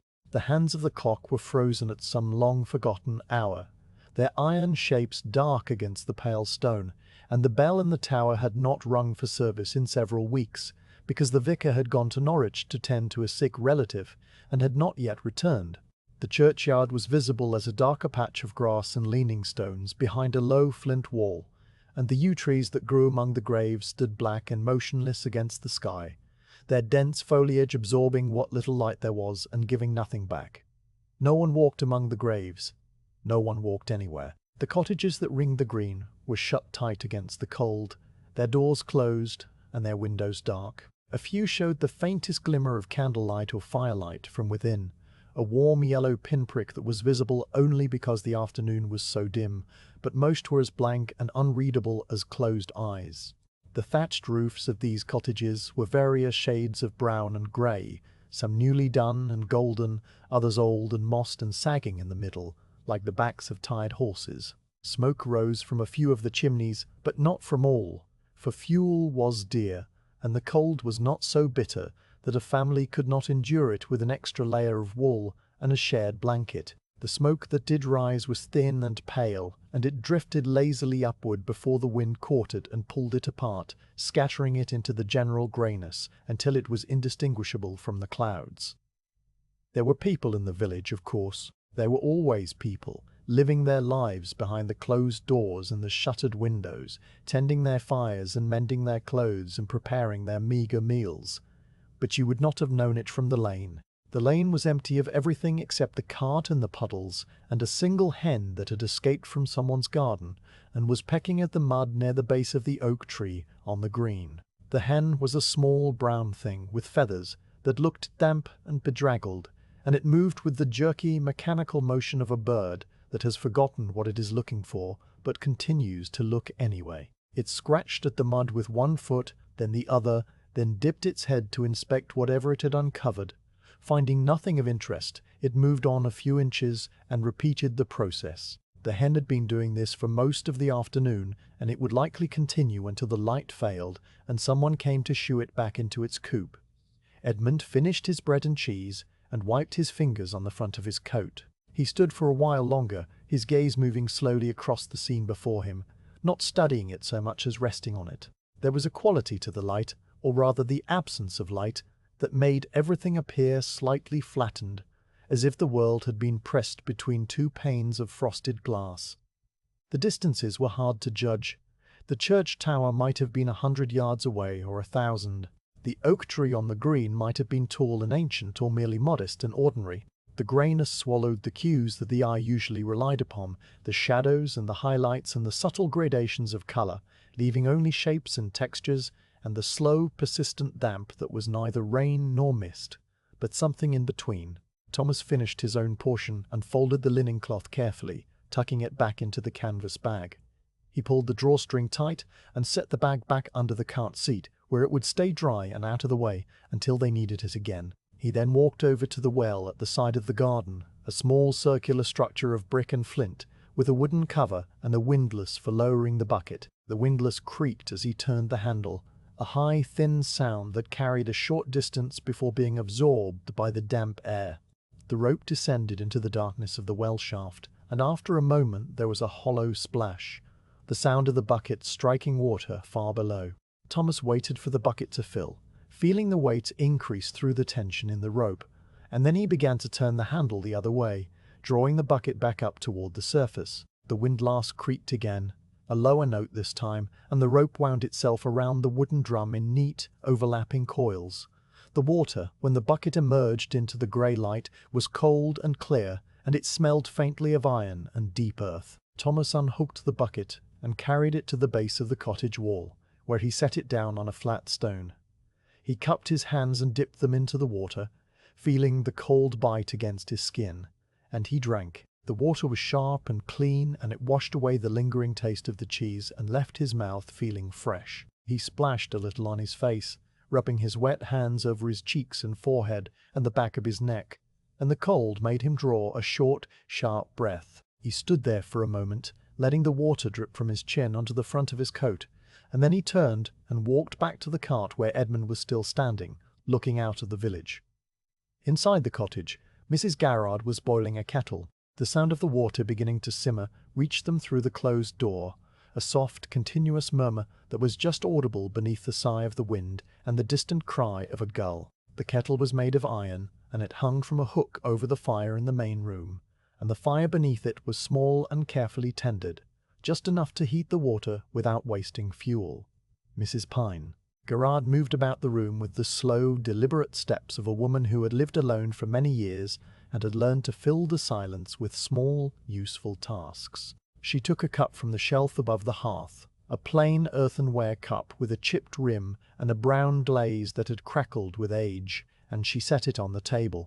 She took a canister of tea from the cupboard, a rare luxury that she reserved for days when the cold seemed to have settled into her very bones, and she measured a small spoonful into the cup. The tea leaves were dark and twisted, and they smelled of something far away and warm, a place where the sun still shone and the air was soft, and the seasons followed their proper order. The water in the kettle began to boil more vigorously, sending a thin jet of steam up toward the ceiling where it spread out and disappeared into the general dampness of the room. The steam fogged the small window pane that looked out onto the lane, condensing on the cold glass and turning the view outside into a soft, blurred wash of grey and darker grey. Mrs. Cantry. Garrard watched the steam rise for a moment, her hands wrapped around the warmth of her shawl, and then she lifted the kettle from the hook and poured the hot water into the cup. The tea leaves swirled and unfurled, releasing their colour into the water, turning it from clear to a deep, translucent brown. She set the kettle back on the hook and carried the cup to the table, where she sat down on the wooden stool and wrapped her hands around the warmth of the cup, feeling the heat seep into her palms and fingers. From her seat at the table, she could see through the fogged window the blurred shapes of Edmund and Thomas standing by the cart. They were dark, indistinct figures against the grey of the lane, motionless and patient, like two stones that had been placed there long ago and had never been moved. She did not know them well, these two Thatchers from the next village. Edmund had repaired the roof of the church some years ago, and she remembered seeing him then, a quiet man who kept to himself and did his work without fuss.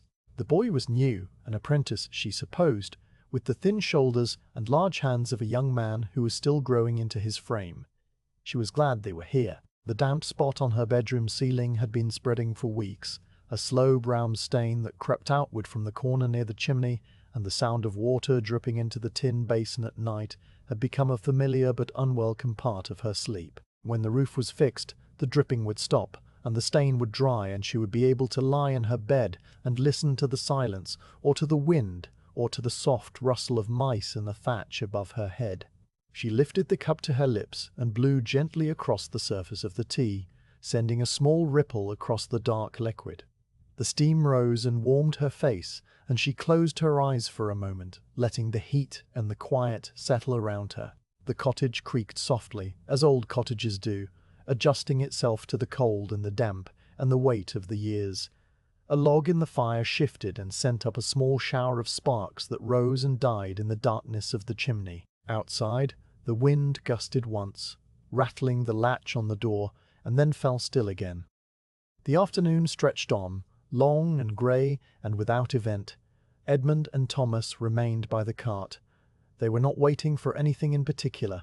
They were simply resting in the way that men rest, when the work is hard and the day is long, and there is no reason to rush back to the ladder before the body is ready. Thomas leaned against the side of the cart and let his gaze drift across the village green, following the slow progress of the brown hen as it pecked its way from one puddle to the next. Edmund stood with his hands in his pockets and his shoulders slightly hunched against the cold, his eyes fixed on the distant line of trees that marked the edge of the common. The trees were bare or nearly bare, their buds stunted by the frosts, and they stood against the grey sky like charcoal lines drawn on a sheet of pale paper.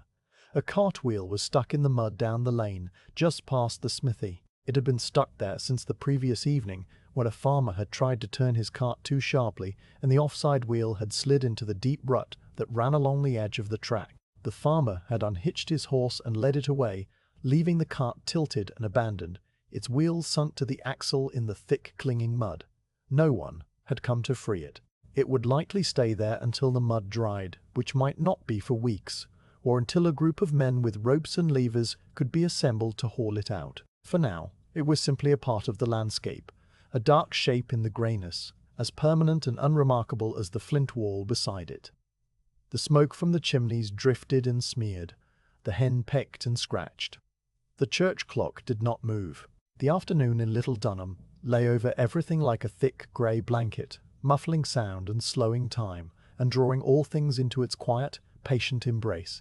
And the two Thatchers stood by their cart, and the widow sat with her tea, and the roof waited to be finished, and the year without a summer continued its slow, cold passage across the flat fields of Norfolk. The work on the slopes of the roof was nearly finished. The new reed that Edmund and Thomas had laid over the past hours covered the north face from the eave to within a few feet of the ridge, a broad expanse of pale gold that stood out against the darker, weathered thatch of the south face and the old mossed sections they had not needed to strip. The surface was smooth and even, dressed with the legget until the butt ends formed a continuous, slightly yielding plane, that would shed water cleanly and resist the pull of the wind. The spars were driven in their staggered rows, hidden beneath the surface, holding the new material tight against the old. The roof was now whole in its broad expanse, but it was not yet complete. The ridge remained, the high spine where the two slopes met, and the ridge was a thing unto itself. A thatched ridge is not made of the same water reed that covers the slopes. It is made of sedge, a different plant altogether, one that grows in the wet meadows and along the edges of the fens where the soil is dark and rich and perpetually damp. Sedge is tougher than reed, more fibrous, with triangular stems that are solid rather than hollow, and leaves that have sharp serrated edges capable of cutting the skin if handled carelessly. It does not lay flat the way reed does. It wants to spring back to resist being bent and shaped, and this resistance is precisely what makes it suitable for the ridge.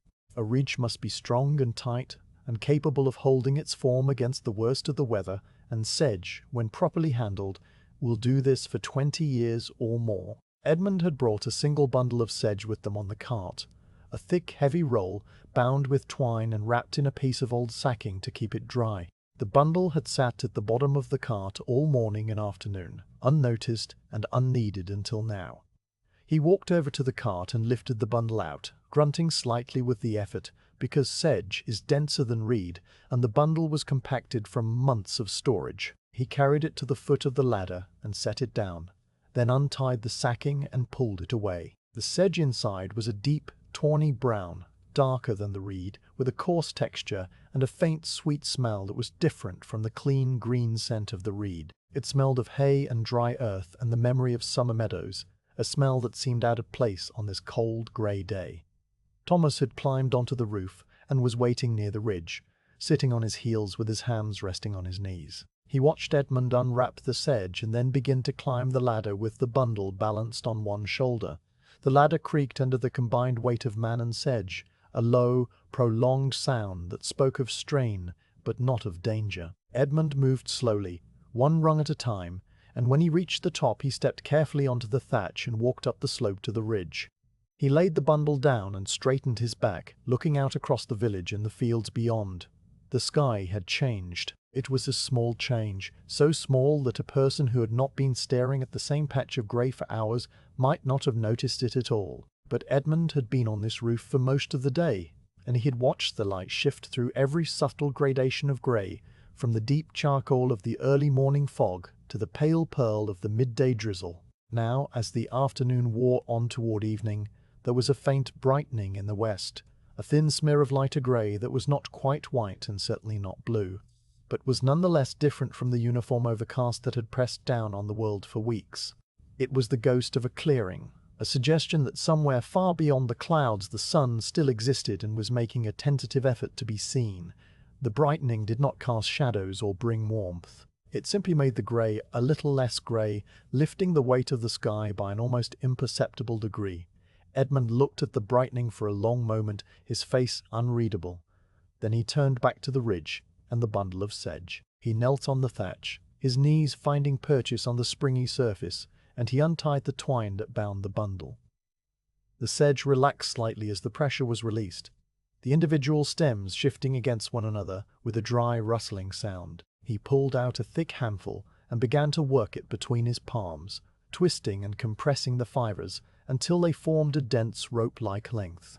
This was the first step in making a ridge, forming the sedge into a continuous roll that would be laid along the apex of the roof and secured with spars driven through it and into the reed below. The work of making a sedge ridge is slower and more deliberate than laying the broad courses of reed. Each handful must be twisted and shaped and laid in place, overlapping the previous handful so that there are no gaps or weak points. The sedge resists. It wants to spring back to its natural shape, and it must be persuaded with steady pressure and patient hands.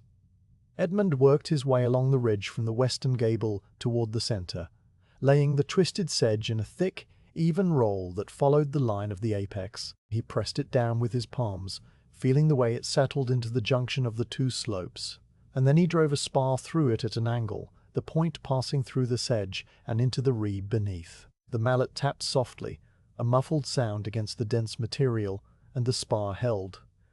Thomas had moved closer, and was watching the process with the same careful attention he had given to the eave work. The ridge was different. The angle of the spars was steeper, driven diagonally through the sedge rather than straight down into the reed. The spacing was closer too, the spars placed every few inches to hold the tough, springy material in place. Edmund worked with a slower rhythm here, pausing often to check the line and the thickness of the roll, to run his hand along the sedge and feel for any unevenness. A ridge that was not perfectly even would catch the wind and wear unevenly, and a ridge that wore unevenly would fail sooner than it should.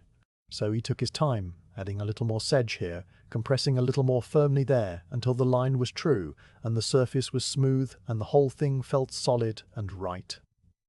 The faint brightening in the western sky persisted. It did not grow stronger, but it did not fade either, maintaining its pale presence just above the horizon where the land fell away toward the distant fens. The light it cast was thin and watery, a light that seemed to have travelled a very long way through a great deal of cloud and had arrived exhausted and diminished. But it was light nonetheless, and it changed the colour of the sedge from tawny brown to something warmer, a kind of dull amber that glowed faintly against the grey. It changed the colour of the new reed too, bringing out the gold that had been hidden all day under the flat, grey sky. The roof, which had been a uniform expanse of pale brown, now showed subtle variations, the new sections brighter and the old sections darker, the ridge a warm dark line that ran along the top like a spine of polished wood. Edmund noticed the change in the light, but he did not pause to admire it.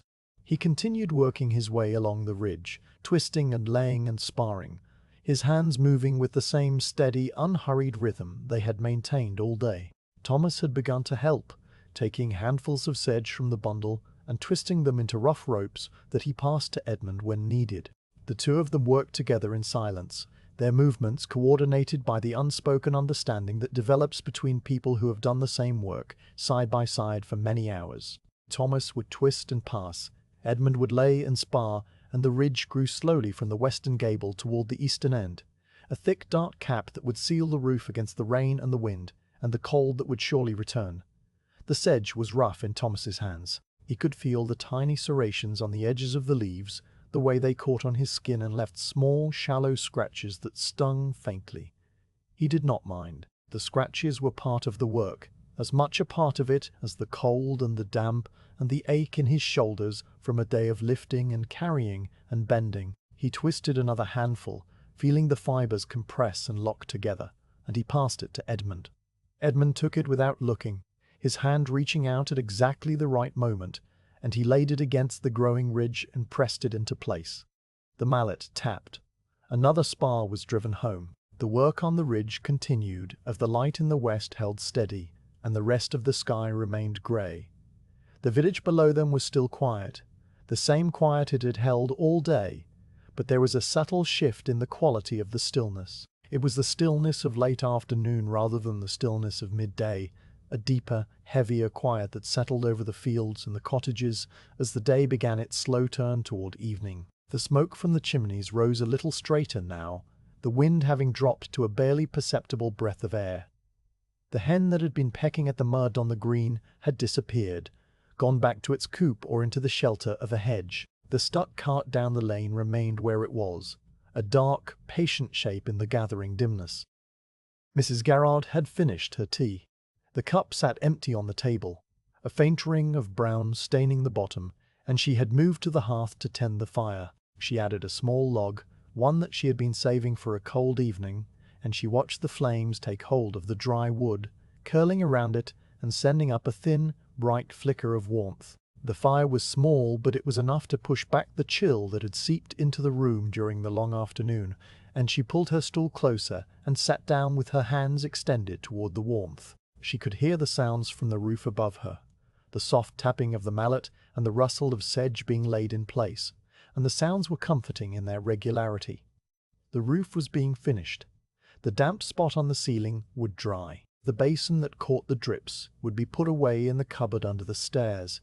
These were small things, but they were the things that made up a life, and she was grateful for them.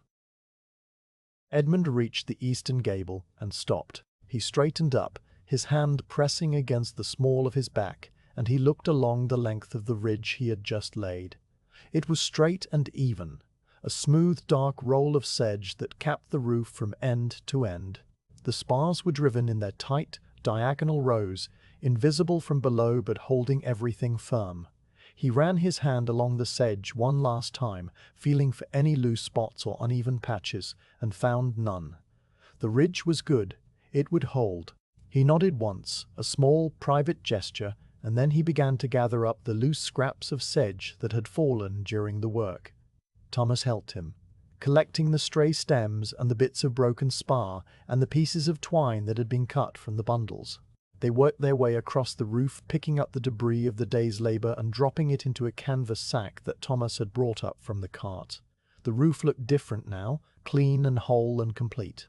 The new reed glowed faintly in the thin, watery light from the west, and the sedge ridge sat on top like a crown, dark and solid and sure. It was a good roof. It would last for many years, sheltering Mrs. Mife, Gerard, and whoever came after her from the rain and the wind and the cold. It was a small thing, a roof in a small village, in a flat, quiet corner of Norfolk, but it was a thing that had been made with care and patience and skill, and that was enough. The brightening in the west had begun to fade now, the pale smear of lighter grey slowly dimming as the afternoon drew toward its close. The sky was returning to its familiar uniform grey, the brief hint of clearing passing without ever having fully arrived. But it had been there for a little while, a reminder that the sun still existed somewhere beyond the clouds, and that the year, however strange and cold, was still turning. The cold remained, the damp remained, the greyness remained, but the roof was finished, and the two Thatchers climbed down the ladder for the last time that day, their boots finding the rungs with the same careful certainty they had used all morning and afternoon. When they reached the ground, Edmund set the sack of debris beside the cart and stood for a moment looking up at the roof. Thomas stood beside him, doing the same. The cottage looked no different than it had that morning, not really. It was still a small old building of flint and brick, with a thatched roof that sagged a little in the middle. But the rot was gone. The dark, wet patches stripped away and replaced with new, sound reed. The ridge was tight and whole. The cottage was ready for whatever weather the strange summer would bring next, whether it was more cold and damp, or by some miracle a return of the warmth and light that June was supposed to hold. Mrs. Garrard opened the front door. She stood in the doorway, with her shawl wrapped around her shoulders, and her hands clasped in front of her, and she looked up at the roof too. She did not speak. She simply looked, her old eyes tracing the line of the new ridge and the pale expanse of the new reed. Then she looked at Edmund and Thomas, and she nodded once, the same small nod she had given them that morning. It was enough. It was all the thanks that was needed. Edmund touched the brim of his hat in response, a small, respectful gesture, and then he turned to the cart and began to stow the tools for the journey home. The legate went into the cart first, laid flat on the bed. The mallet followed, its wooden head still smelling faintly of the sedge it had driven.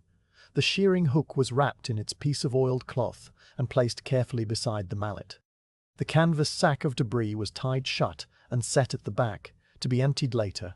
The leftover sedge, what little remained, was bundled and tied and added to the cart. Thomas gathered the hazel rods that had not been used for spars and laid them lengthwise along one side.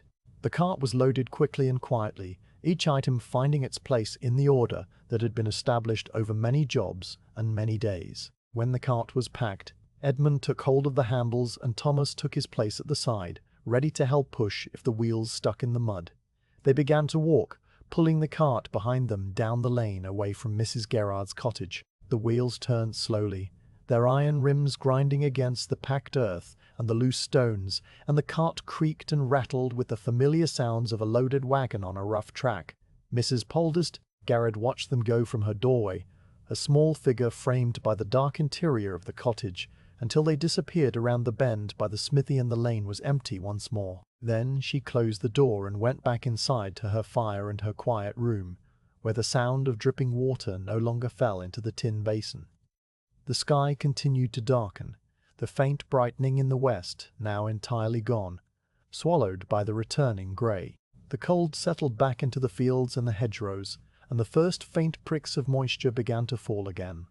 A fine, soft drizzle that was barely more than a mist. The year without a summer held the land in its grey embrace, and the night came on slowly as it always did, quiet and patient and without end. The roof was finished. The last spar had been driven into the ridge, the final handful of sedge grass had been folded and tucked and secured, and the new thatch lay smooth and golden across the north slope of Mrs. Garrard's cottage, a broad patch of pale reed that stood out against the older, darker thatch of the other slopes, like a fresh bandage on a weathered wound. Edmund had climbed down from the roof for the final time that day, his boots finding each rung of the ladder with the same slow care they had shown all morning and all afternoon, and he stood now on the solid ground of the garden path with his hands on his lower back and his eyes travelling slowly over the work he had done. The light had not changed. The sky was still a uniform heavy grey, the colour of unwashed wool, and it pressed down on the flat fields and the quiet village with the same weight it had carried since dawn. There was no sun to cast a shadow, no break in the clouds to suggest that the day might end differently than it had begun. The greyness was complete and absolute, and it made the new thatch seem almost to glow with a faint internal warmth, the pale gold of the reed catching what little light there was and holding it close. Thomas had already begun the work of tidying. He had taken up the twig broom from where it leaned against the cottage wall, a simple tool made from a bundle of birch twigs bound together with tarred twine and fitted to a rough wooden handle, and he had started at the far end of the garden path where the ground was softest and most disturbed. The broom was light in his hands, its twigs worn and frayed from years of use, and it made a soft, sweeping sound as it moved across the packed earth. Swish, swish, swish, swish. The sound was steady and unhurried, a rhythm that matched the slow beat of the afternoon and the general stillness of the world. Thomas swept the scattered reed ends and the broken pieces of hazel and the small clumps of rotten thatch that had fallen during the stripping of the old roof, gathering them into a loose pile that grew slowly as he worked his way along the path.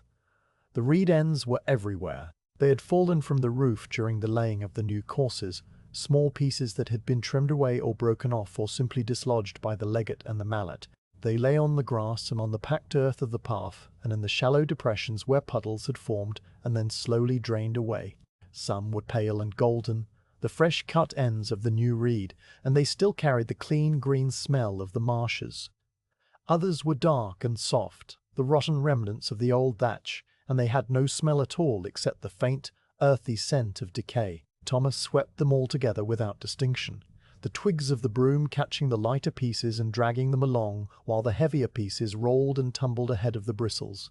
He worked slowly, not because the task was difficult, but because there was no need to hurry. The afternoon was long and grey, and it asked for nothing but patience. The garden path ran from the front door of the cottage to the wooden gate that opened onto the lane, a distance of perhaps 20 feet.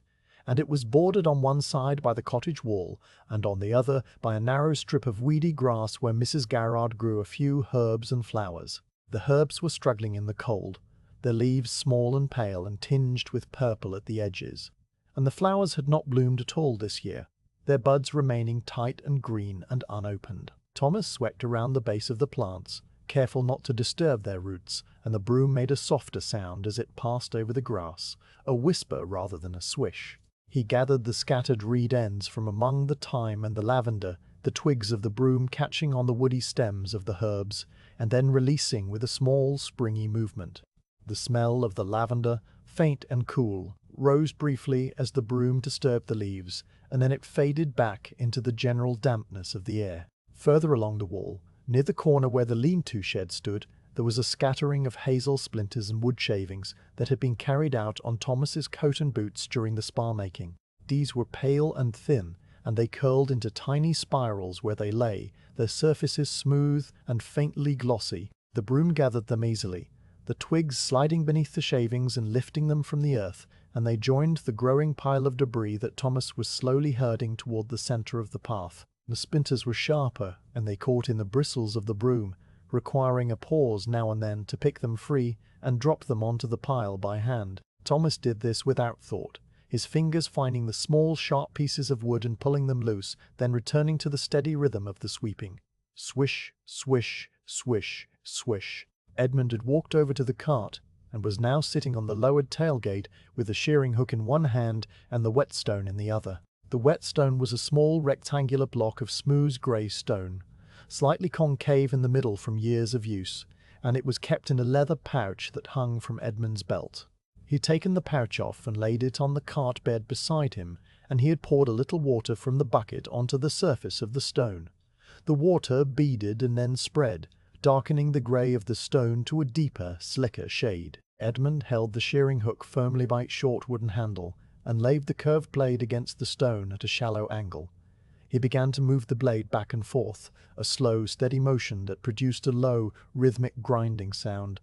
The sound of the whetstone was different from the sound of the broom. It was a metallic whisper with a slight bite to it, the sound of steel being drawn across abrasive stone, and it rose and fell in a steady cadence as Edmund worked the blade from heel to tip. He turned the hook over after a dozen strokes and sharpened the other side, the inside curve of the blade, the part that did the actual cutting. This side was harder to sharpen because of the curve, and he had to tilt the blade carefully to maintain the correct angle, his wrist turning in a slow, controlled rotation. The grinding sound changed slightly, becoming higher and thinner, and then settled back into its steady rhythm. The blade began to brighten along its edge, the dull grey of the used steel giving way to a thin line of silver that caught the flat light and glinted faintly.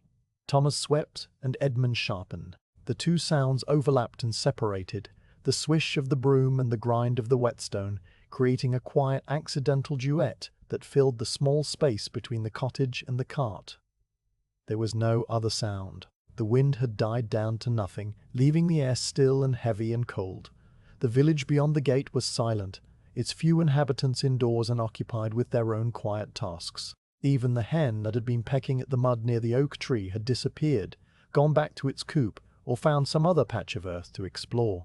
The world was reduced to these two small sounds, and the grey light and the slow, patient work of tidying up after a job that was finally done. Thomas reached the end of the path and turned back, sweeping the pile of debris toward the centre. The pile had grown to a small mound a foot high and twice as wide, made up of reed ends and splinters and shavings, and the occasional tuft of rotten thatch that had been missed during the earlier clean-up. It was a modest pile, the remains of a day's work, and it would be gathered up and added to the compost heap at the back of the garden, where it would slowly rot down into the soil over the coming months and years. Thomas left the pile where it was for the moment and walked around to the other side of the cottage, the side that faced the fields and the distant line of the coast. Here there was less debris, for most of the work had been done on the front slope, but there were still a few scattered reed ends and a small collection of hazel splinters that had blown around the corner. He swept these up as well, the broom making its soft, steady sound against the grass and the bare earth. The cottage looked the same as it always had.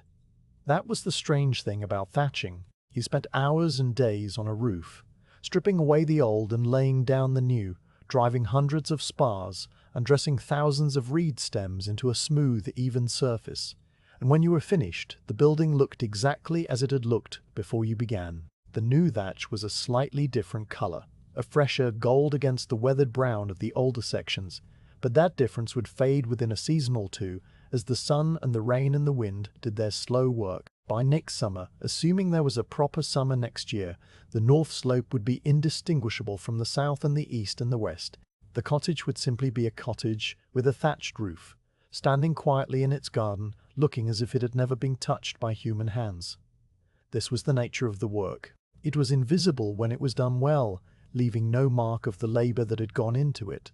Only the quiet fact of a roof that kept out the rain. Thomas came back around to the front and swept the central pile into a wooden bucket that had been left by the well. He carried the bucket to the back of the garden, past the hen coop and the struggling vegetables, to the compost heap that lay in a far corner against the flint wall. The compost heap was a dark, shapeless mound of kitchen scraps and garden waste and fallen leaves, and it steamed faintly in the cold air, the slow heat of decomposition radiating from its core. Thomas tipped the bucket and the debris tumbled out onto the heap.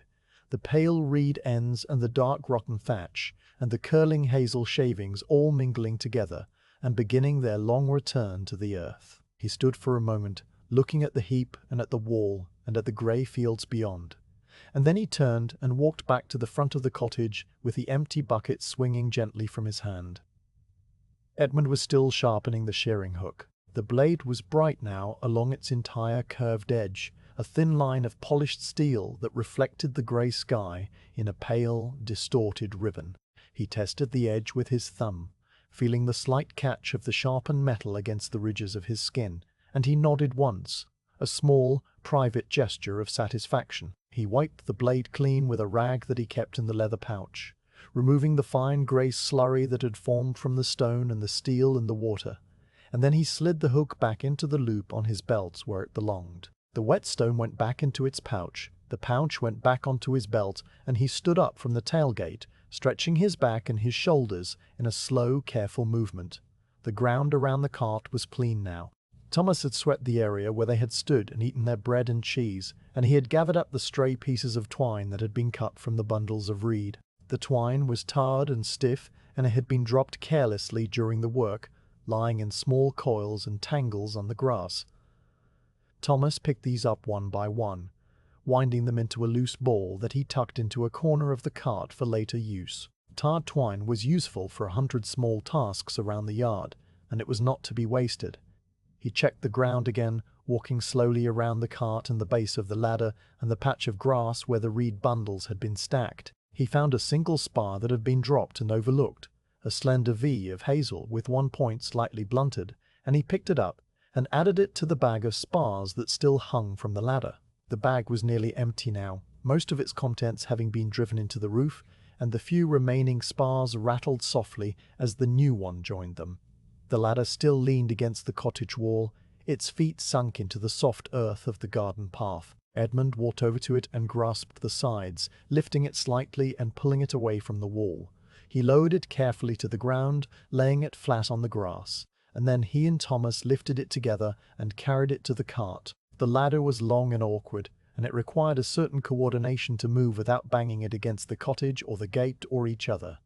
They walked slowly, each holding an end, their steps matched without any need for words. They slid the ladder onto the cart bed, where it rested on top of the remaining bundles of reed and the canvas bag of tools, and they tied it down with the tarred rope that had held the reed bundles earlier in the day. The rope went over the ladder and under the cart's sides, and was pulled tight and knotted with the same slow, deliberate care that Edmund gave to everything. The tools were gathered next. The legget and the mallet, and the shearing hook, and a thatching rake were all placed into the canvas bag, which was then tied shut and secured to the cart. The bucket was returned to its place by the well, upturned to keep the inside dry. The twig broom was leaned against the cottage wall, where Thomas had found it, its twigs splayed and worn and ready for the next time someone needed to sweep the garden path. The garden was tidy now, tidier than it had been when they arrived. The scattered reed ends were gone, the splinters and shavings were gone, the piles of rotten thatch had been carried away to the compost heap. The path was clear, and the grass was smooth, and the cottage stood quietly under its new roof, looking exactly as it had always looked, and exactly as it would look for many years to come. Edmund stood in the lane beside the cart and looked back at the cottage. His eyes travelled slowly up the wall and across the new thatch and along the ridge to the chimney and back down again. He was not looking for flaws, for he knew there were none that mattered. He was simply looking, letting his gaze rest on the work that his hands had done, the small, invisible repair that would keep the rain out and the warmth in and allow Mrs. Garrard to sleep without the sound of water dripping into a tin basin. The grey sky hung low above the roof, and the cold air pressed in from the fields, and the village was silent and still. The cottage looked back at him with its dark windows and its closed door and its placed, enduring presence, asking for nothing more. Thomas had climbed onto the cart seat and was waiting, the reins of the pony loose in his hands. The pony was a small, sturdy animal with a rough brown coat and a patient, uncomplaining manner.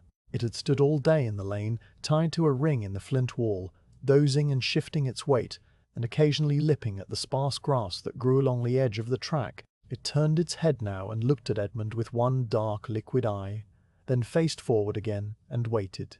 The pony knew the way home. It had walked this lane 100 times, and it would walk it 100 more, its hooves finding the firmest ground, and its body swaying gently with the motion of the cart. Edmund climbed up onto the seat beside Thomas. He took the reins and clicked his tongue softly, a small sound that the pony understood. The cart lurched slightly as the pony leaned into the harness, and then the wheels began to turn, the iron rims grinding softly against the packed mud of the lane. They moved slowly away from the cottage, past the garden gate and the flint wall and the struggling herbs, out into the grey expanse of the village and the fields beyond. Thomas looked back once, over his shoulder, at the roof they had repaired. The new thatch was a pale golden stripe against the darker brown of the older sections, visible even in the fading light. It would weather and darken and blend in, but for now it was a mark of the day's work, a quiet testament to the hours spent on the ladder and in the shed and on the roof. He turned back and faced the lane ahead. The cart moved slowly down the track, past the smithy where the orange glow still pulsed in the doorway, past the church with its frozen clock and its silent bell, past the oak tree on the green where the brown hen had returned and was pecking once more at the mud. The village slipped by on either side, its cottages dark and closed, its chimneys sending up thin lines of smoke that were immediately bent and smeared by the wind. No one came out to watch them pass. No one called a greeting or raised a hand. The village was wrapped in its own quiet, each household turned inward, tending its own small fire and its own small concerns. The cart and the pony and the two Thatchers were simply a part of the grey landscape, moving through it without disturbing its stillness. The lane left the village and entered the open fields, running straight and flat between hedgerows that were brown and bare. The fields on either side were empty, their crops stunted and yellowed, their furrows filled with standing water that reflected the grey sky in pale, motionless mirrors. A few crows sat on a fence post, their black feathers ruffled against the cold, and they watched the cart pass with bright, incurious eyes. The pony walked on, its breath forming small clouds that drifted back over its shoulders and dissolved. The wheels turned and the cart creaked, and the grey afternoon slowly, imperceptibly, began its long fade toward evening. The roof was finished. The cottage was whole. The Thatcher and his apprentice went home through the quiet lanes of Norfolk, leaving behind them nothing but a clean-swept path and a patch of new reed that would keep out the rain for another generation. The year without a summer held its cold breath and waited, and the world, or this small corner of it, continued on in its slow, patient way. The cart was loaded, and the pony stood patient in the lane, its breath rising in small, steady clouds that drifted back over its rough brown coat and disappeared into the general greyness of the late afternoon. The ladder had been laid flat across the cart bed, its long pine rails extending beyond the tailgate by a foot or more, and it had been tied down with the tarred rope that Edmund had coiled and knotted with the same slow care he gave to every task. The remaining bundles of reed, perhaps 6 or 7 of them, had been stacked beside the ladder, their pale gold, a bright note against the darker wood of the cart and the dull iron of the wheels. The canvas bag of tools sat wedged between the reed and the sideboard, its contents settled and still. The debris sack, filled with the scraps of the day's work, was tied shut and tucked into a corner. Everything was in its place, secured and ready for the journey home. Edmund stood beside the pony's head, one hand resting lightly on the bridle, and he looked back along the lane toward Mrs. Garrard's cottage. The cottage was visible as a dark shape against the darker hedgerow, its roof a pale smudge where the new thatch caught the last of the thin grey light. The chimney sent up a thread of smoke that rose straight for a few feet and then bent and smeared into the sky, joining the other threads of smoke from the other cottages in a thin grey haze that hung over the village like a second lower cloud layer. There was no movement at the windows, no figure in the doorway. The cottage had returned to its quiet private life, its roof whole and its walls sound, its widow inside by the fire with her tea and her thoughts. Edmund stood for a long moment, not waiting for anything and not expecting anything, simply letting his gaze rest on the place where he had spent the day. Then he turned, clicked his tongue softly to the pony, and began to walk. Thomas walked on the other side of the cart, his hands tucked into the pockets of his coat and his collar turned up against the cold. The lane was narrow here, just wide enough for a single cart with a little room to spare on either side, and it ran between hedgerows of hawthorn and blackthorn that were bare except for a few stubborn leaves that had not yet fallen. The hedgerows were dense and dark, their tangled branches interlaced above the level of a man's head, and they gave the lane a closed-in feeling, a sense of walking through a tunnel of grey and brown. The mud underfoot was thick and clinging, the kind of mud that sucked at the soles of your boots and made a soft, wet sound with every step. Squelch, pause, squelch, pause, squelch. The sound was steady and unhurried, a rhythm that matched the slow plod of the pony's hooves and the creak of the cart wheels. The light was changing now. It had been changing for some time, so gradually that it was impossible to say exactly when the shift had begun. But the grey of the afternoon was deepening into a darker shade, a charcoal grey that gathered in the hollows of the lane and under the hedgerows and in the distant line of trees that marked the horizon. The sky above was still a uniform blanket of cloud, but the cloud itself seemed to be thickening, drawing in upon itself, preparing for the long, slow fade into night. There was no sunset, no colour, no break in the overcast to admit a final gleam of gold or rose. There was only the grey deepening and darkening, one shade bleeding into the next so smoothly that the eye could not catch the moment of transition. The pony walked on. Its hooves made a different sound than the men's boots, a sharper, cleaner sound where the iron shoes struck the firmer patches of the lane, and a softer, sucking sound where the mud was deep. The cart wheels turned slowly, their iron rims grinding against the packed earth and the loose stones, and the cart itself creaked and groaned with the familiar complaints of wood and rope and load. The sounds mingled together into a low, continuous noise that filled the lane and then faded into the hedgerows, absorbed by the dense branches and the damp air. There was no other sound. No birds called from the bare trees. No sheep bleated from the distant fields. No dog barked from the village that was now falling behind them, its presence marked only by the fading smudge of smoke against the darkening sky. Thomas walked with his head down, watching the ground a few feet ahead of his boots. He watched the mud and the puddles and the occasional stone that had worked its way to the surface, and he placed his feet with care, avoiding the deepest patches and the slickest spots. The mud was cold and it had seeped through the leather of his boots hours ago, so that his feet were damp and chilled, but he had grown used to the feeling, and it no longer registered as discomfort. It was simply a condition of the day, like the grey light and the cold air and the weight of the cart behind him. He thought about the roof they had left behind, the new thatch lying smooth and golden on the north slope, the sedge ridge tight and dark along the apex. He thought about the hundreds of spars he had made in the lean-to shed, each one a slender V of hazel driven into the reed and hidden from sight. He thought about the sound of the legget and the mallet, the swish of the broom and the grind of the whetstone. The sounds were still in his head, a quiet echo of the day's work, and they mingled with the sounds of the lane until he could not separate one from the other. Edmund walked with his eyes on the lane ahead, his gaze fixed on the point where the track disappeared into the grey distance. He did not look at the ground, because he knew this lane by heart, every bend and every dip and every patch of mud that never dried. He had walked this lane hundreds of times, in every season and every weather, and his feet found the firmest ground without any need for conscious thought. His hands were in his pockets and his shoulders were slightly hunched against the cold, and his breath rose in steady clouds that were exactly like the pony's breath and exactly like Thomas's breath, 3 plumes of vapour moving slowly through the grey twilight. The lane curved gently to the left, following the contour of a slight rise in the land, and the hedgerows opened briefly to reveal a field on the right-hand side.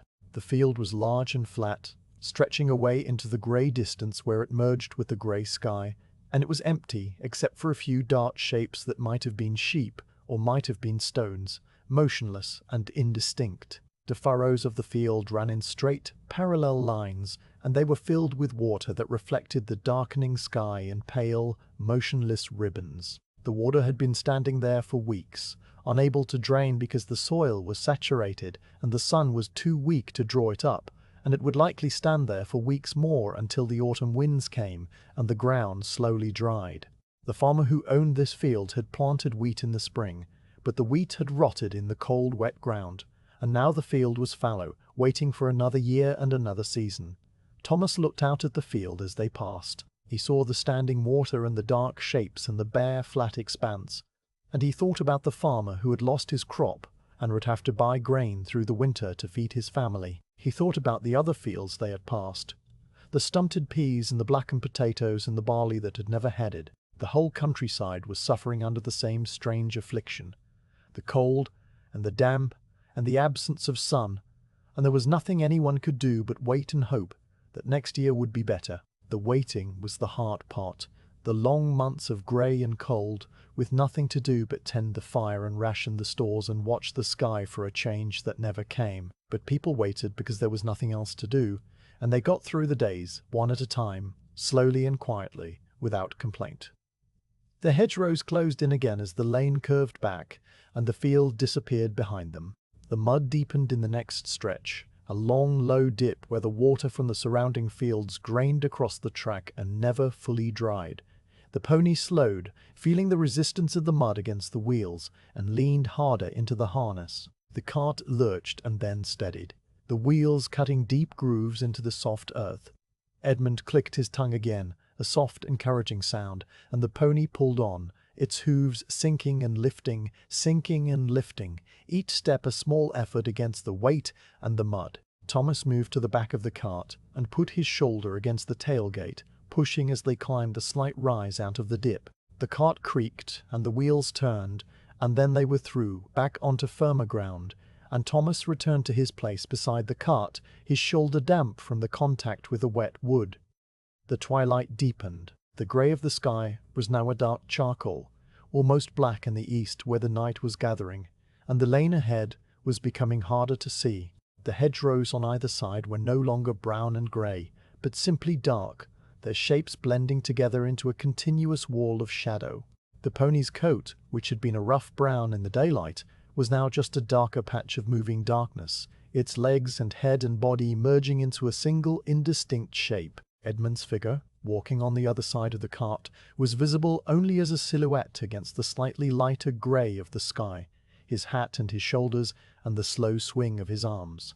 Thomas could hear his footsteps, the steady squelch and pause of his boots in the mud, but he could barely see him, and this was a strange thing to be so close to another person, and yet to have them disappear into the gathering dark. The lane continued straight and flat and unchanging. The sounds continued, the creak of the cart and the plod of the pony and the squelch of the boots. The cold continued, seeping through wool and leather and settling into the bones of the hands and the feet. Thomas thought about the fire that would be burning in the hearth when they reached home, the warmth and the light and the smell of peat smoke.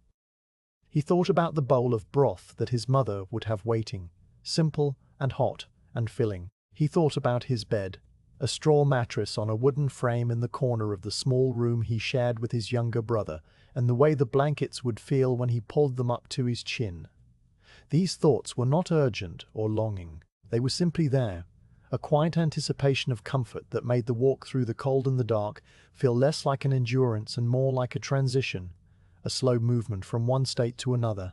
Edmund was thinking about the roof again, running over the day's work in his mind. He thought about the rotten thatch he had stripped away, the dark, wet clumps that had fallen to the garden path. He thought about the new reed, the way it had settled into place under the legget, the way the spars had driven home with a solid, satisfying resistance. He thought about the ridge, the tough sedge grass twisted and folded and secured, the final cap that sealed the whole thing against the weather. The roof was good. It would hold. He had done this work 1,000 times before, on 100 different roofs in 12 different villages, and he would do it 1,000 times again if his body held out and the work kept coming. It was what he did. It was who he was. He did not think about these things in words so much as in feelings. A quiet sense of something completed, something made right, something left behind that would outlast him and be forgotten. The lane passed a copse of trees, a small dark cluster of oak and ash that stood in a low, wet corner of a field. The trees were bare, their branches black against the dark grey sky, and they made a faint, rustling sound as the wind moved through them. The wind had picked up slightly, a cold breath from the northeast, and it carried the smell of the sea and the salt marshes, a clean, sharp scent that cut through the general dampness. Thomas lifted his head and breathed in, feeling the cold air in his lungs, and then he lowered his head again and watched the ground. The pony's ears flicked forward and back, tracking sounds that the men could not hear. The cartwheels hit a stone, a sharp, sudden jolt that made the ladder rattle against its ropes, and the tools clank softly in their canvas bag. The pony snorted and shook its head, and Edmund murmured something low and calm, a wordless sound of reassurance. The cart settled back into its rhythm. Creak and grind and creak, and the lane continued to unspool beneath their feet.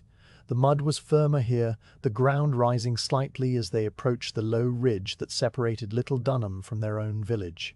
The walking became easier, the boots finding better purchase, the pace picking up just a little, just enough to notice. The sky in the west, where the faint brightening had been earlier in the afternoon, was now completely dark, indistinguishable from the rest of the overcast. There was no line between earth and sky, no horizon to speak of, only a continuous, undifferentiated darkness that pressed down on the fields and the lanes and the small moving figures of the cart and the pony and the two men. The world had contracted to the space immediately around them, the few feet of lane visible in the last of the grey light, the sound of their own footsteps, the creak of the cart, the warmth of the pony's body radiating faintly across the distance between them. Everything else had disappeared, swallowed by the night and the cold and the year without a summer. They walked on. The lane dipped again, crossed a small bridge over a drainage ditch, where the water ran black and silent between grassy banks, and then rose gently toward the first cottages of their own village. A light appeared in the distance, a small warm point of yellow that was the candle or the fire in someone's window. It was the first light they had seen since leaving Little Dunham, and it seemed to float in the darkness, unattached to any building or any ground, a solitary beacon in the vast grey-black emptiness. Thomas looked at the light and felt something shift in his chest, a small, quiet easing. They were nearly home. More lights appeared as they entered the village, scattered points of warmth behind shuttered windows and under closed doors. The cottages were dark shapes against the dark sky, their thatched roofs visible only as a slightly different texture of blackness, rougher and softer than the smooth dark of the clouds. A dog barked once, a single, muffled sound, and then was silent. Smoke rose from a few chimneys, visible only where it passed across the faint glow of a window and caught the light for a moment before disappearing. The lane here was wider, better packed, less muddy, and the cartwheels rolled more smoothly, the grinding sound replaced by a softer rumble. Edmund guided the pony to the left, down a narrow track that led to his yard. The yard was a small, open space surrounded by a low flint wall, with a thatched barn on one side and a stack of reed bundles under a tarpaulin on the other. The house was a modest cottage, much like Mrs. Modest. Garrards with a thatched roof that Edmund had repaired himself 3 years ago, and that was still sound and golden. A light burned in the window, the warm glow of a fire and perhaps a candle, and the door was closed against the cold. Edmund stopped the cart in the middle of the yard and stood for a moment, his hand on the pony's neck, feeling the warmth of the animal and the slow rise and fall of its breathing. Thomas had stopped too, standing by the cart, waiting. The walk was over. The day was done. He would help Edmund unharness the pony and lead it to the small stable behind the barn, and then he would walk the short distance to his mother's cottage, where the fire would be burning and the broth would be waiting. Edmund turned to him, his face invisible in the darkness, and nodded once. It was the same nod he had given at the end of the work, a small, wordless acknowledgement of a job completed and a day spent. Thomas nodded back, though Edmund probably could not see it, and then he moved to help with the pony. The stable was dark and smelled of hay and horse and the dry, sweet scent of the reed that was stored in the loft above. Thomas led the pony inside, while Edmund lit a small lantern that hung from a beam. The light was dim and yellow, and it cast long, soft shadows across the straw on the floor and the wooden stalls and the pony's patient, uncomplaining face. Thomas unbuckled the harness and lifted it away, hanging it on a peg by the door. He rubbed the pony's neck with his hand, feeling the rough, warm coat and the solid muscle beneath. The pony turned its head and blew a soft breath against his chest, and then it lowered its head to the hay that Edmund had forked into the manger. Thomas left the stable and walked across the yard to the gate. The night was full and dark around him, the sky a solid blackness without a single star, the air cold and still. The village was silent, its lights few and far between, its people settled into their cottages for the long, quiet evening. He turned onto the lane that led to his mother's house, his boots making a soft, solitary sound on the packed earth. Behind him, the light from Edmund's window glowed faintly, a small, warm point in the vast, cold dark, and then it too was swallowed by the night as he walked on, leaving the cottage and the roof and the year without a summer behind him, quiet and patient and waiting for the dawn.